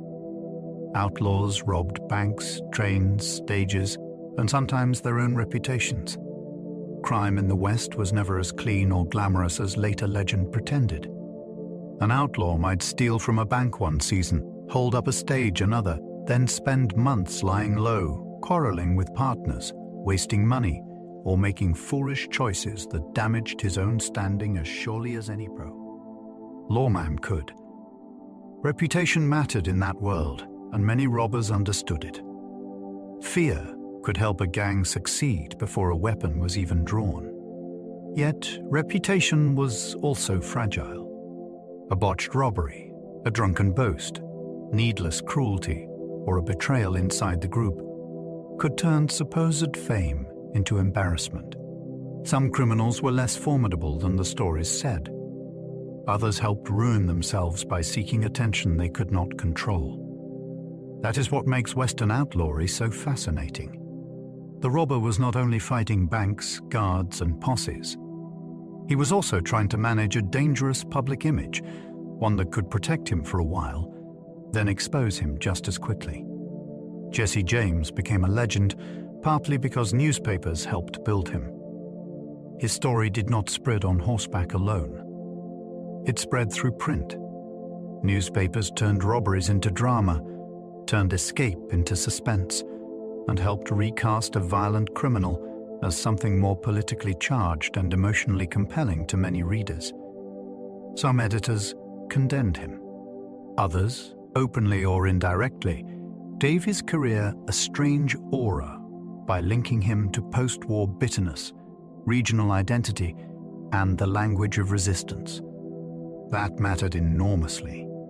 A robbery in one place could become a legend hundreds of miles away because print amplified it, sharpened it, and shaped how people felt before they knew many facts. James understood publicity too. He was not merely hunted by the press. He benefited from it. The result was one of the clearest examples of media power in the West. A gunman became more than a man because newspapers helped script him into a symbol. His legend reveals that the frontier was not only lived at gunpoint, it was also narrated in ink. Butch Cassidy stayed famous because charm can outlive the truth.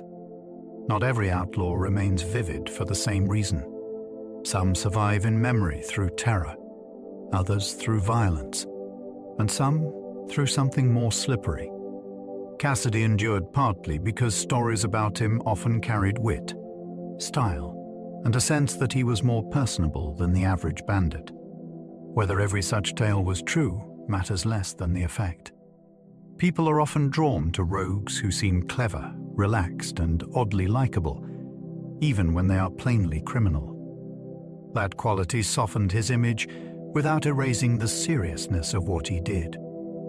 It also made later retellings especially durable. A charming outlaw fits the imagination neatly.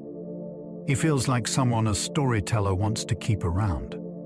That is why Cassidy fascinates beyond the robbers themselves. His afterlife shows how personality, or at least the idea of personality, can shape memory. In the West, charm could become a strange kind of armor, protecting a reputation long after harder facts began to blur. Billy the Kid died young, then became older in myth. His actual life was short, but the legend never stopped aging. That is one of the strangest things about him. A young man involved in violence, escape, and frontier conflict died before he had much chance to become anything else. Yet the stories kept growing, layering maturity, mystery, and scale onto a life that ended early.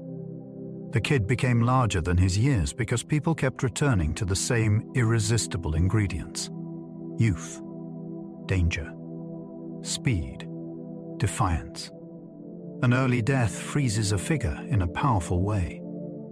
There is no long decline, no dull old age, no slow fading into ordinary life. Instead, there is an opening for myth to keep speaking after the body is gone. That is exactly what happened here. He remained forever unfinished, and unfinished figures invite invention.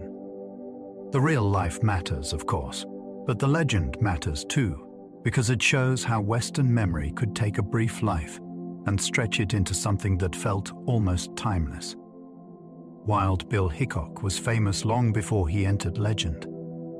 That makes him especially interesting among frontier figures. He was already widely known during his own lifetime, not merely discovered by later generations. Accounts of his appearance, his bearing, his shooting, and his career circulated while he was still moving through the world, which meant he experienced the strange condition of becoming a public figure before his story was complete. That early fame mattered because it shaped how people looked at him in the moment. Every action could be read through expectation. Every story attached to him grew more potent because he was already a name. He stood at the edge where reality and performance began blending in real time. By the time legend fully claimed him, the process had long been underway. That is what gives his story such force. He was not simply turned into myth after death. He helped inhabit a reputation while alive, which makes him feel like one of the first truly modern celebrities of the West. Wyatt Earp's reputation grew more after his life than during it. He was certainly known in his own time, but the towering version familiar now was shaped heavily afterward. Memoirs, interviews, films, and later retellings steadily enlarged him into something firmer and more heroic than the historical record always supports. That long growth is fascinating because it shows reputation as a kind of construction project. It was assembled over years by people with motives, memories, loyalties, and commercial interests of their own. Earp became a figure through whom Americans could imagine order facing frontier disorder, even if the real man was more complicated, more shifting, and sometimes less admirable than the polished legend suggests. The distance between life and memory is the real story here. He did not simply leave behind a reputation. Others kept building it. That process reveals how the West itself was being rewritten in the 20th century. Earp's fame tells us as much about later American needs and fantasies as it does about the streets he once walked. The shootout at the OK Corral lasted under a minute. That brevity is astonishing when placed beside its enormous fame. One of the most famous gunfights in Western history took less time than many people need to describe it. Yet within that compressed burst of violence, decades of legend found their fuel. The confrontation was rooted in tension, politics, alliances, and personal hostility, but the actual exchange of gunfire was brutally short. That fact matters because it reminds us how quickly history can pivot from lived event into national myth. The duration was tiny. The consequences were long. Testimony, argument, memory, and retelling did the rest. In a strange way, the shortness of the fight may even have helped. It created a concentrated event that could be replayed, interpreted, and reshaped endlessly without the messier sprawl of a long battle. What survives is not merely the sound of shots, but the transformation of seconds into legend. The West was full of violence, but very little of it achieved immortality so efficiently. Many so-called desperados spent more time hiding than fighting. The word desperado suggests constant action, relentless nerve, and a life lived in open challenge to the law. The reality was often slower, meaner, and more anxious. Many wanted men spent long stretches avoiding roads, sleeping in rough cover, relying on sympathizers, changing names, and worrying about betrayal from within their own circles. That hidden life could be grimly unromantic. Money ran out. Trust thinned. Freedom narrowed into caution. The outlaw who seemed terrifying in a headline might actually be miserable in a ravine, trying not to be recognized in the next town. This is one of the most useful corrections to Western myth. Crime did not always produce swagger. Often it produced tension, boredom, and fear. A robber might become famous for one explosive act, then spend months trying simply to stay invisible. The West loved dramatic names, but beneath many of them was a fugitive life defined less by fighting than by the exhausting labor of not being found. Wanted posters often exaggerated crimes to stir panic and pursuit. These notices were not neutral little announcements pinned to a wall. They were tools of pressure to attract attention, motivate pursuit, and heighten urgency. Posters could present a suspect in language that made him seem more dangerous, more notorious, or more dramatic than the facts strictly justified. A crime might be framed in ways that encouraged fear. Descriptions might harden uncertainty into certainty. Reward money itself added excitement, turning the search into both a civic duty and a possible payday. This mattered because many people encountered the outlaw first as printed language, not as a person. The poster helped create the emotional atmosphere around the chase. It could transform an unknown thief into a looming menace before capture ever occurred. That is what makes these scraps of paper so fascinating. They sat between law and theatre. They served real investigative purposes, but they also shaped imagination, sharpened rumor, and helped manufacture the dangerous aura that Western outlaw history still carries. Train robbers relied on timing, horses, and the terror of surprise. A train was powerful, but it was not invulnerable. Robbers who targeted one needed planning precise enough to turn motion into opportunity.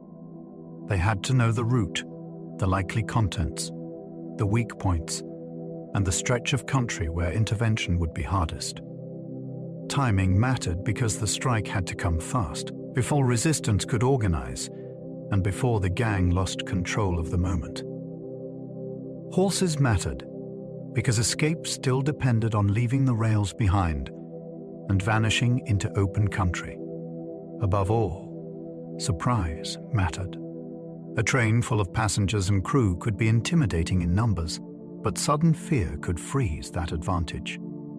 The robbers wanted shock to do part of the work for them. That mix of calculation and drama is what makes train robbery so memorable. It was an attack on movement itself, on one of the great symbols of modern power in the West. For a few minutes, speed, industry, and confidence could be stopped by audacity and terror. Native nations fought expansion long after textbooks claimed the war was over. The old classroom version often makes Western conflict sound brief and settled, as though resistance ended once a few famous battles were finished. The reality was far longer and far less tidy. Native nations across the West continued resisting invasion, confinement, and military pressure in different ways over many years. Some fought openly. Some withdrew strategically. Some negotiated, adapted, or resisted through survival itself when armed conflict became impossible. That long endurance matters because it changes the rhythm of the story. Expansion was not a clean march across a passive map. It was a grinding struggle against peoples who knew the land, understood the stakes, and refused to disappear simply because officials declared them defeated. Even after major campaigns ended, conflict remained alive in policy, movement restrictions, ration systems, and the constant attempt to control native life. The war did not really end when textbooks used to say it did. In many ways, it changed form and kept pressing forward. The Plains Wars were about land, survival, and broken promises. To reduce those wars to simple clashes between soldiers and warriors is to miss their deepest force. At the heart of the struggle lay the land itself, not merely as territory on a map, but as hunting ground, homeland, memory, and the basis of future life. When treaties were signed, altered, ignored, or broken, the consequences reached far beyond diplomacy. Food security changed. Movement changed. Sacred places became endangered.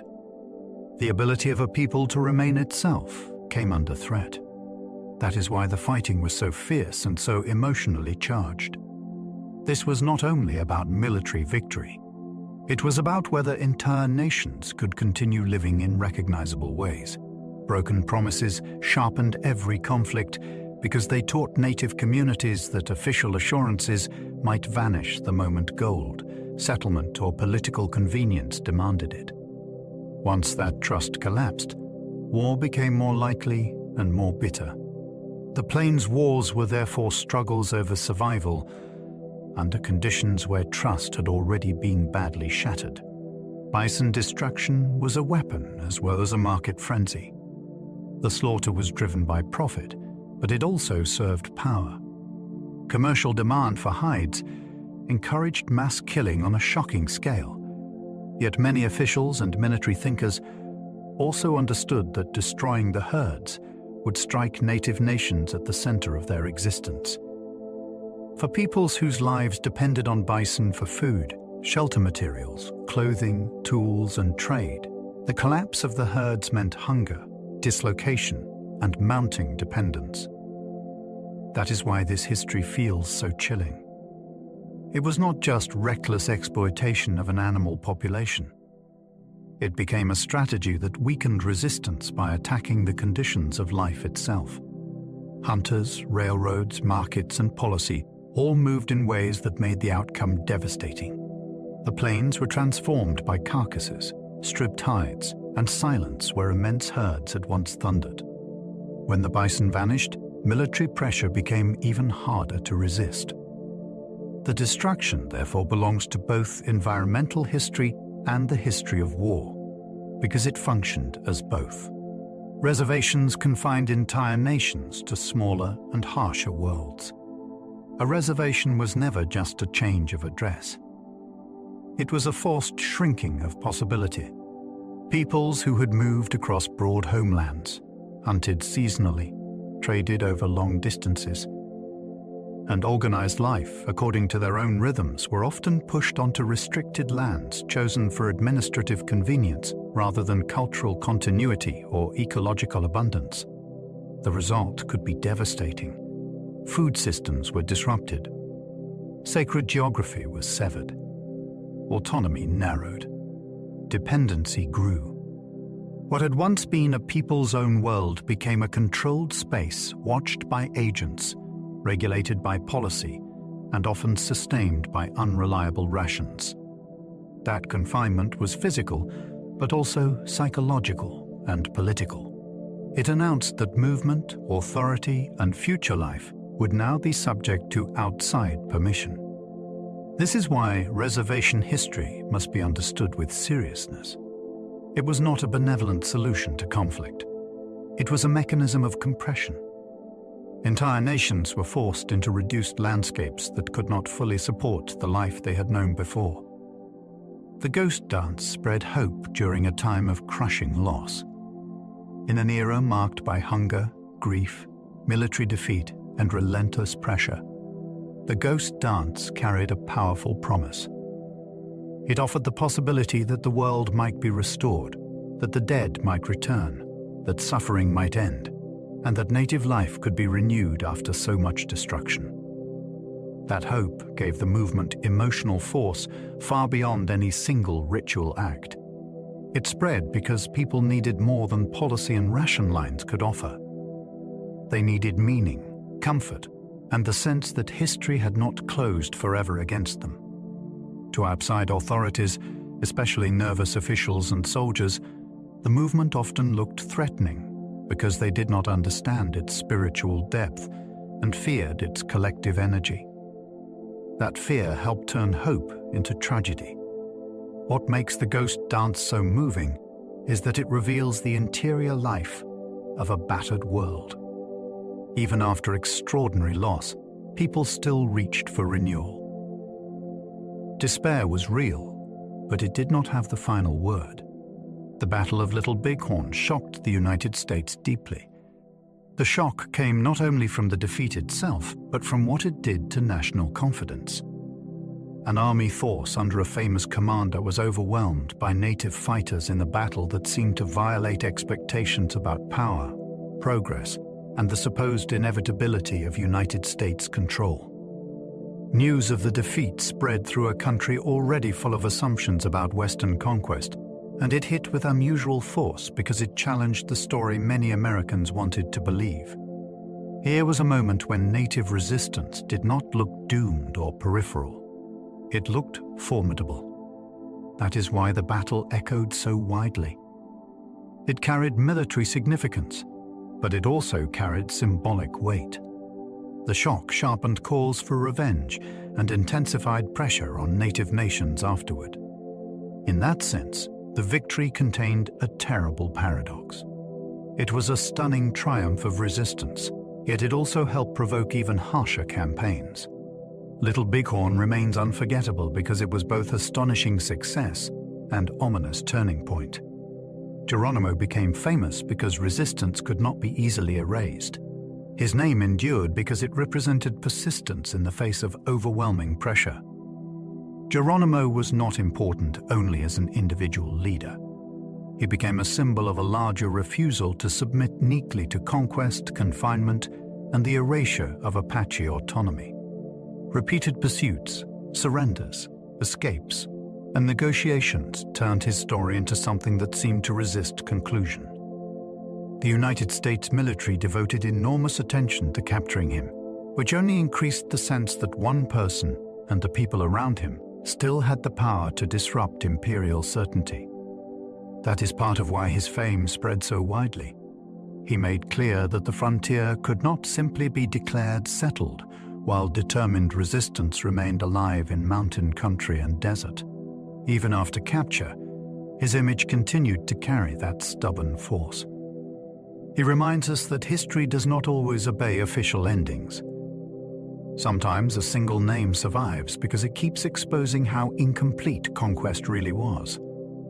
Comanche power once dominated huge stretches of the southern plains. For a long period, the Comanche were among the most formidable powers in North America. Their strength came from mobility, horsemanship, raiding skill, trade connections, and a deep command of the southern plains as a strategic world. They were not merely reacting to history made elsewhere. In many regions, they shaped the terms themselves. Settlers, merchants, rival native groups, and governments all had to reckon with Comanche power because it could control routes, threaten frontiers, and influence the balance of force across enormous distances. That reality is important because it overturns the common image of native peoples as always and only under pressure. There were times when the Comanche held the initiative and made others respond to them. Their world was dynamic, wealthy in horses, and deeply adapted to the possibilities of the plains. To understand the West properly, we have to remember that domination did not belong only to the United States. Before conquest tightened, the Comanche had built a power of their own. Apache warfare relied on mobility, local knowledge, and endurance. The power of Apache resistance did not rest on large set battles. It rested on something more elusive and, in many ways, more formidable. Small groups could move quickly through punishing terrain, using mountains, deserts, and hidden water sources with a precision outsiders struggled to match. Knowledge of the land itself became a military advantage. Routes, shelter, timing, and survival, under extreme conditions, all mattered. So did endurance. Campaigns against Apache groups were often exhausting for pursuing forces because the terrain favored those who knew how to disappear into it and continue moving. That is what makes this history so compelling. It reveals warfare shaped not by massed armies alone, but by attention, patience, and intimate environmental knowledge. Resistance could survive because it was woven into place. The Apache did not fight as though the land were a backdrop. They fought as though it were an ally, and for long stretches that ally made them extraordinarily difficult to defeat. Many native scouts served the army under impossible pressures. This is one of the most morally difficult parts of Western history. Native scouts who worked with the United States Army were not simply traitors in some easy dramatic sense, nor were they free actors choosing from comfortable options. They operated under conditions shaped by survival, coercion, intertribal rivalry, political calculation, and the desperate need to protect families or communities in an era of relentless upheaval. Some used service to secure food, status, or leverage. Others may have seen old enemies as the more immediate threat. Their knowledge of terrain, language, and movement made them valuable to military campaigns, which placed them in painful positions inside a violent colonial system. That is why their story matters so much. It refuses simple categories. The West was full of people making choices inside terrible constraints, and native scouts embody that complexity vividly. Their service reminds us that conquest often worked by exploiting divisions and impossible circumstances, not only through straightforward force from outside. Mexican Americans were central to Western life before borders shifted. Long before the United States fixed its power across the Southwest, Mexican communities were already living, ranching, trading, farming, worshipping, and raising families there. That is essential to remember because it changes the meaning of the West completely. These were not newcomers arriving after the story began.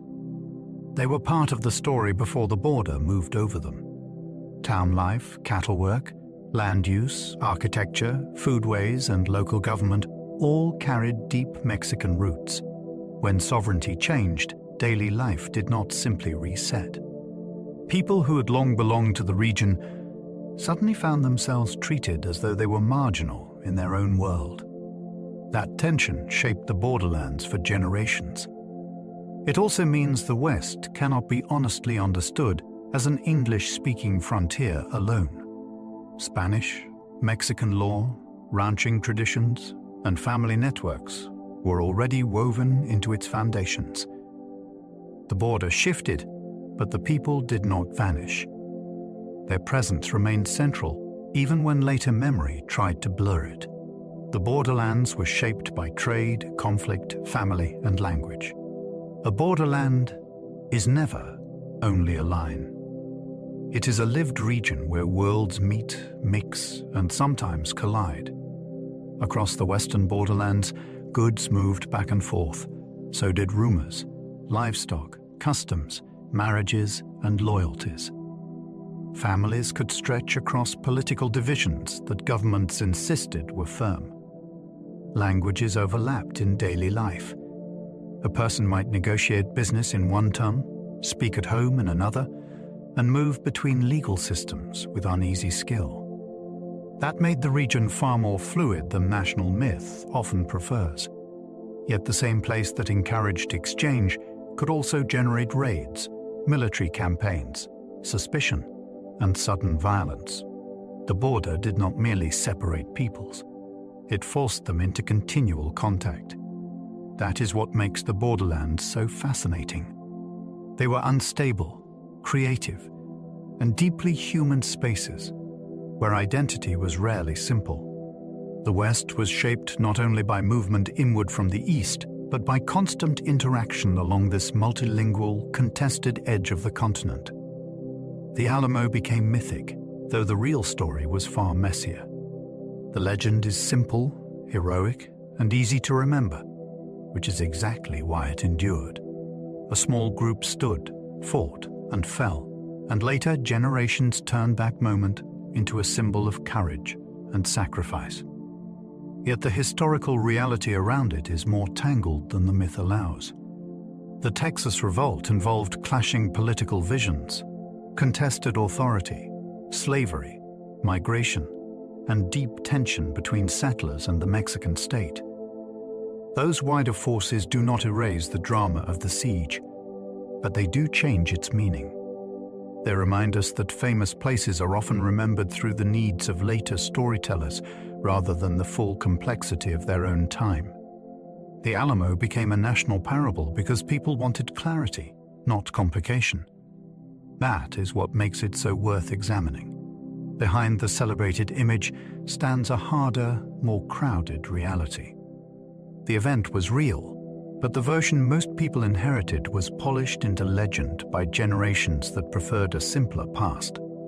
The Mexican-American War accelerated Western expansion with enormous consequences. The war did not merely add land to a map. It changed the future of the continent at astonishing speed. Vast territories passed into United States control, and with them came new questions about citizenship, law, slavery, military power, and who would shape the West that followed. What had been contested borderland became the setting for a huge new phase of migration, speculation, surveying, and political struggle. The consequences were immediate for those already living there, especially Mexican communities and indigenous nations, whose lives would now be pressed by a different state, with expanding ambitions. That is why this war matters so deeply in Western history.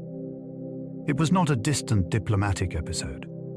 It was a violent transfer of space that accelerated settlement, resource extraction, and the remaking of local worlds. Many later Western stories begin to feel different once this war is placed in view. The frontier did not simply grow. It was enlarged through conquest with consequences that echoed for generations. Land grants became battlegrounds when legal systems and languages collided. A land grant might seem secure when held in memory, custom, and older documentation, yet after the border shifted, many such claims entered a harsh new world of translation, litigation, and bureaucratic challenge. Families who believed they possessed recognized rights suddenly had to defend them in unfamiliar courts, under unfamiliar rules, often in another language. Maps might be disputed. Boundaries might be reinterpreted. Costs mounted. Time dragged on. Speculators and lawyers sometimes profited while the original holders watched land slip away through procedure rather than open seizure. That is what makes this history so gripping. The struggle was often fought not with rifles, but with paperwork, testimony, and legal confusion. A title that once seemed clear could become vulnerable the moment institutions changed. The collision of languages made everything harder, because meaning itself could be bent in translation. Western conquest was not always dramatic in appearance. Sometimes it advanced through hearings, surveys, and legal attrition that slowly transformed ownership into loss. Women ran boarding houses, ranches, stores, and sometimes whole communities. The old Western picture often pushes women to the edges, as though they only observed the frontier while men built it. The reality was far broader and more interesting. Women managed businesses that kept towns functioning. They ran boarding houses where travelers slept, ate, and exchanged news. They kept stores alive in places where supply and credit could determine survival. Some oversaw ranch operations, handled accounts, directed labor, or stepped fully into leadership after death, absence, or crisis changed a household's balance. In smaller settlements, a capable woman could become one of the people quietly holding the whole place together. That matters because it shows the West not merely as a theater of male action, but as a social world sustained by work that demanded judgment, endurance, and authority. The frontier was too unstable to run on myth alone. Communities needed competent people. Women were often those people, even when later stories preferred to remember the gunfighter instead. Calamity Jane became famous through performance as much as reality. Her life was real, but her fame depended heavily on how that life was told, retold, and staged. She moved through the West in ways that gave storytellers powerful material. Yet the figure remembered today was shaped just as much by exaggeration, self-invention, and public appetite for a woman who seemed to defy team. Ordinary expectations. That is part of her fascination. She was not simply observed by legend. She also lived inside it, sometimes encouraging it, sometimes being carried by it. Audiences wanted frontier authenticity with a theatrical edge, and she provided something close enough to satisfy them. The result was a reputation balanced between biography and performance. This makes her different from figures who were later mythologized at a distance. With her, the process was often already underway during life. She reminds us that the West could become entertainment, even while it was still unfolding. Sometimes a person became famous not by escaping myth, but by stepping into it almost knowingly. Annie Oakley stunned audiences by turning marksmanship into celebrity. She took a practical skill and transformed it into spectacle of the highest order. Before enormous crowds, she shattered targets with a calm precision that seemed almost unreal. And she did so in a way that challenged expectations about gender as surely as it thrilled the audience. Her fame came not only from accuracy, but from poise. She made difficult shooting look controlled, elegant, and astonishingly effortless. That combination mattered. In a culture that often linked firearms with masculine force, Oakley presented mastery through grace, discipline, and public confidence. She became one of the West's great performers because she could turn danger into amazement without surrendering composure for a moment. What makes her so compelling is that she reveals another side of frontier mythology. Not every Western legend was made in a street or on a trail. Some were made under lights, before crowds, where skill became art and a sharpshooter became an international celebrity. Frontier school teachers were often expected to civilize entire towns. A teacher in the West was asked to do far more than teach reading and arithmetic.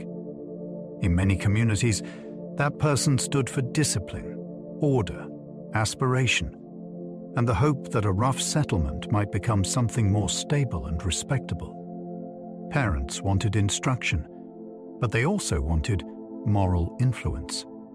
Town leaders wanted schools because a school suggested permanence. Children arrived with mixed ages, uneven preparation, and family lives shaped by hardship. Resources were often thin. Buildings might be crude. Pay might be modest.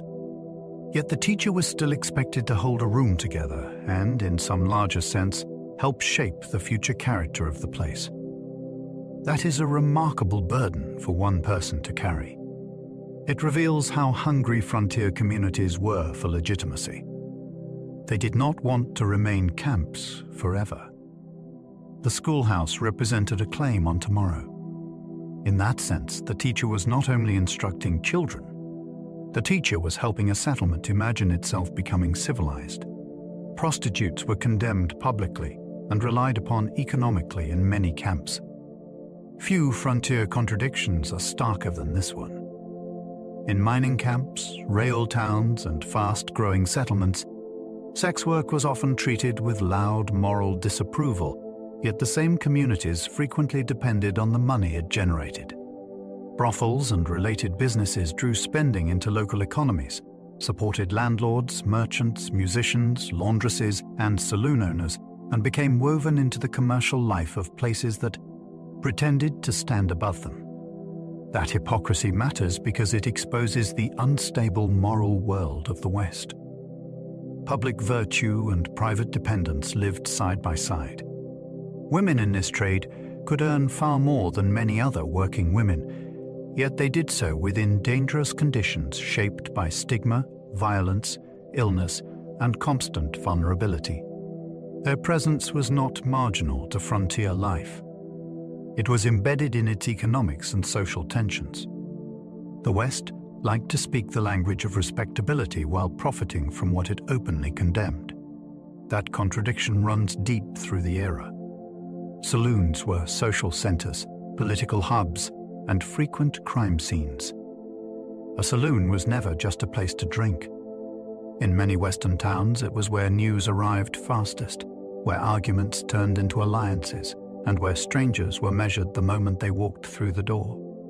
Men came to gamble, hire labor, celebrate a sale, complain about a sheriff, or hear which mine was failing and which ranch was hiring. Politicians courted voters there because that was where attention already gathered. Deals were struck over cards and whiskey. So were grudges. That is why saloons could feel like the beating heart of a settlement and its most dangerous room at the same time. Alcohol lowered caution. Pride rose quickly. Money changed hands in public. Weapons were never far from reach, even where rules existed. This combination made the saloon one of the West's great stages.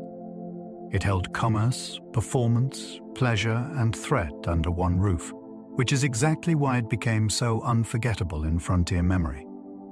Gambling spread because uncertainty defined almost every Western life. In a world where fortunes could rise or collapse with startling speed, gambling felt less like an exotic vice and more like a familiar language. Many Western lives were already built on risk. A miner gambled on a claim. A rancher gambled on weather and prices. A settler gambled on harvests. A merchant gambled on the future of a town that might vanish within a year. Card tables and faro layouts simply turned that wider uncertainty into visible ritual. Luck, nerve, deception, and hope all sat in plain view. That is part of why gambling spread so easily. It fit the emotional climate of the West. People were already living on unstable ground, so staking money on the turn of a card did not feel entirely separate from the rest of life. Sometimes it even offered structure, a set of rules inside a chaotic world. The frontier was full of wagers long before the cards came out. The table merely made them visible. Dance halls offered glamour, income, danger, and hard social negotiation. Step inside a dance hall and the frontier could seem briefly transformed. Music pushed back the rawness outside. Lamps glowed. Clothes looked finer than the streets deserved. Laughter and movement created the illusion that rough settlements could generate elegance after all. Yet beneath that brightness lay a far more complicated reality. Dance halls were workplaces, marketplaces, and emotionally charged social arenas where money, loneliness, desire, and status all mixed together. Women working there had to navigate attention, threat, and opportunity at once. Men entered seeking amusement, companionship, prestige, or the chance to forget how unstable life felt beyond the door. Every interaction carried negotiation. Who paid? Who approached? Who took offense? Who held power in the room? That tension is what makes dance halls so fascinating. They were not simply frivolous entertainment. They were places where frontier society acted itself out in concentrated form, with beauty and danger moving side by side to the same music. Frontier doctors treated bullets, cholera, childbirth, and mining disasters alike. The range of suffering they faced was extraordinary.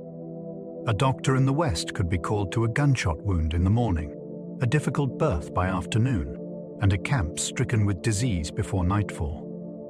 In mining country, explosions, crushed limbs, and cave-ins added still more urgency. In isolated places, there might be no specialist to summon and little equipment to rely on. That meant one physician had to improvise across a startling range of emergencies with whatever skill, instruments, and stamina were available. Success could make such a person beloved. Failure could come despite effort, because conditions were often stacked cruelly against recovery. This is one of the most compelling parts of Western history. It reveals heroism without romance. The Doctor was not a theatrical figure in a showdown. The Doctor was someone riding into darkness, carrying knowledge that might or might not be enough. On the frontier, medicine often meant confronting the whole spectrum of human vulnerability at once. Epidemics could hit Western towns harder than any outlaw raid. Outlaws made dramatic stories, but disease could do far greater damage with far less warning. A town might defend itself against robbers with guns, locks, and vigilance, yet remain helpless when cholera, smallpox, influenza, or other illnesses arrived through a wagon train, riverboat, rail line, or crowded camp. Disease moved silently at first. Then suddenly households were stricken, businesses halted, fear spread, and the ordinary routines of life began to fail. The dead could outnumber anything a bandit gang might cause, and still the enemy remained invisible. That is what makes epidemic history so unsettling and so important. It reminds us that the West was threatened not only by violence between people, but by the conditions of crowding, poor sanitation, weak medical care, and constant movement. A booming town could discover in days how fragile it truly was. The frontier loved to imagine danger with a face and a gun. Disease revealed a far more merciless kind of vulnerability. Photographers captured the West, then helped mythologize it forever. The camera seemed to promise truth. It could show a street, a face, a camp, a canyon, a boarding house, or a famous figure with a force that words alone could not match. Yet photographs never simply recorded the West. They also helped define how the West would be remembered. A posed portrait could turn an ordinary person into a frontier type. A street scene could suggest rough vitality or hard-won order, depending on how it was framed. Landscapes photographed as vast and majestic encouraged the idea of a dramatic land waiting to be possessed, even when that vision erased the people already living there. This is why Western photography is so fascinating. It feels factual, but it also participates in storytelling.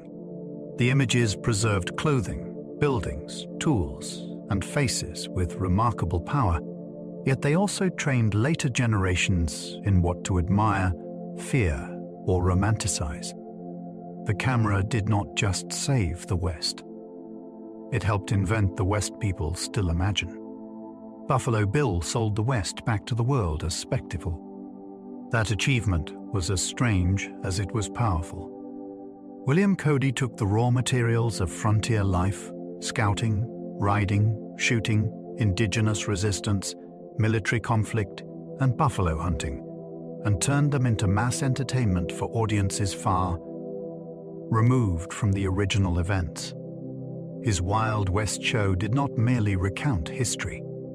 It staged a thrilling version of it, full of motion, danger, skill, and emotion, arranged for maximum effect. That meant the West could now be consumed as performance by people who might never travel there at all. The transformation is remarkable. A turbulent region became a paying spectacle with stars, scripts, and international reach. Cody understood something important before many others did. The frontier was ending as daily reality, but it was just beginning as a marketable dream. That is why he matters so much. He helped convert Western experience into a portable myth, and then carried that myth across the world like a traveling national story. Dime novels turned rough lives into national entertainment almost instantly. Cheap print could move almost as fast as rumor, and with far wider reach. Dime novels seized frontier material, outlaws, scouts, rescues, gunmen, riders, ambushes, and transformed it into thrilling stories for readers who might never see the plains or a mining camp in person. Real events were often simplified, exaggerated, or freely reinvented, but that hardly slowed their appeal. Readers wanted motion, danger, and clear personalities larger than ordinary life.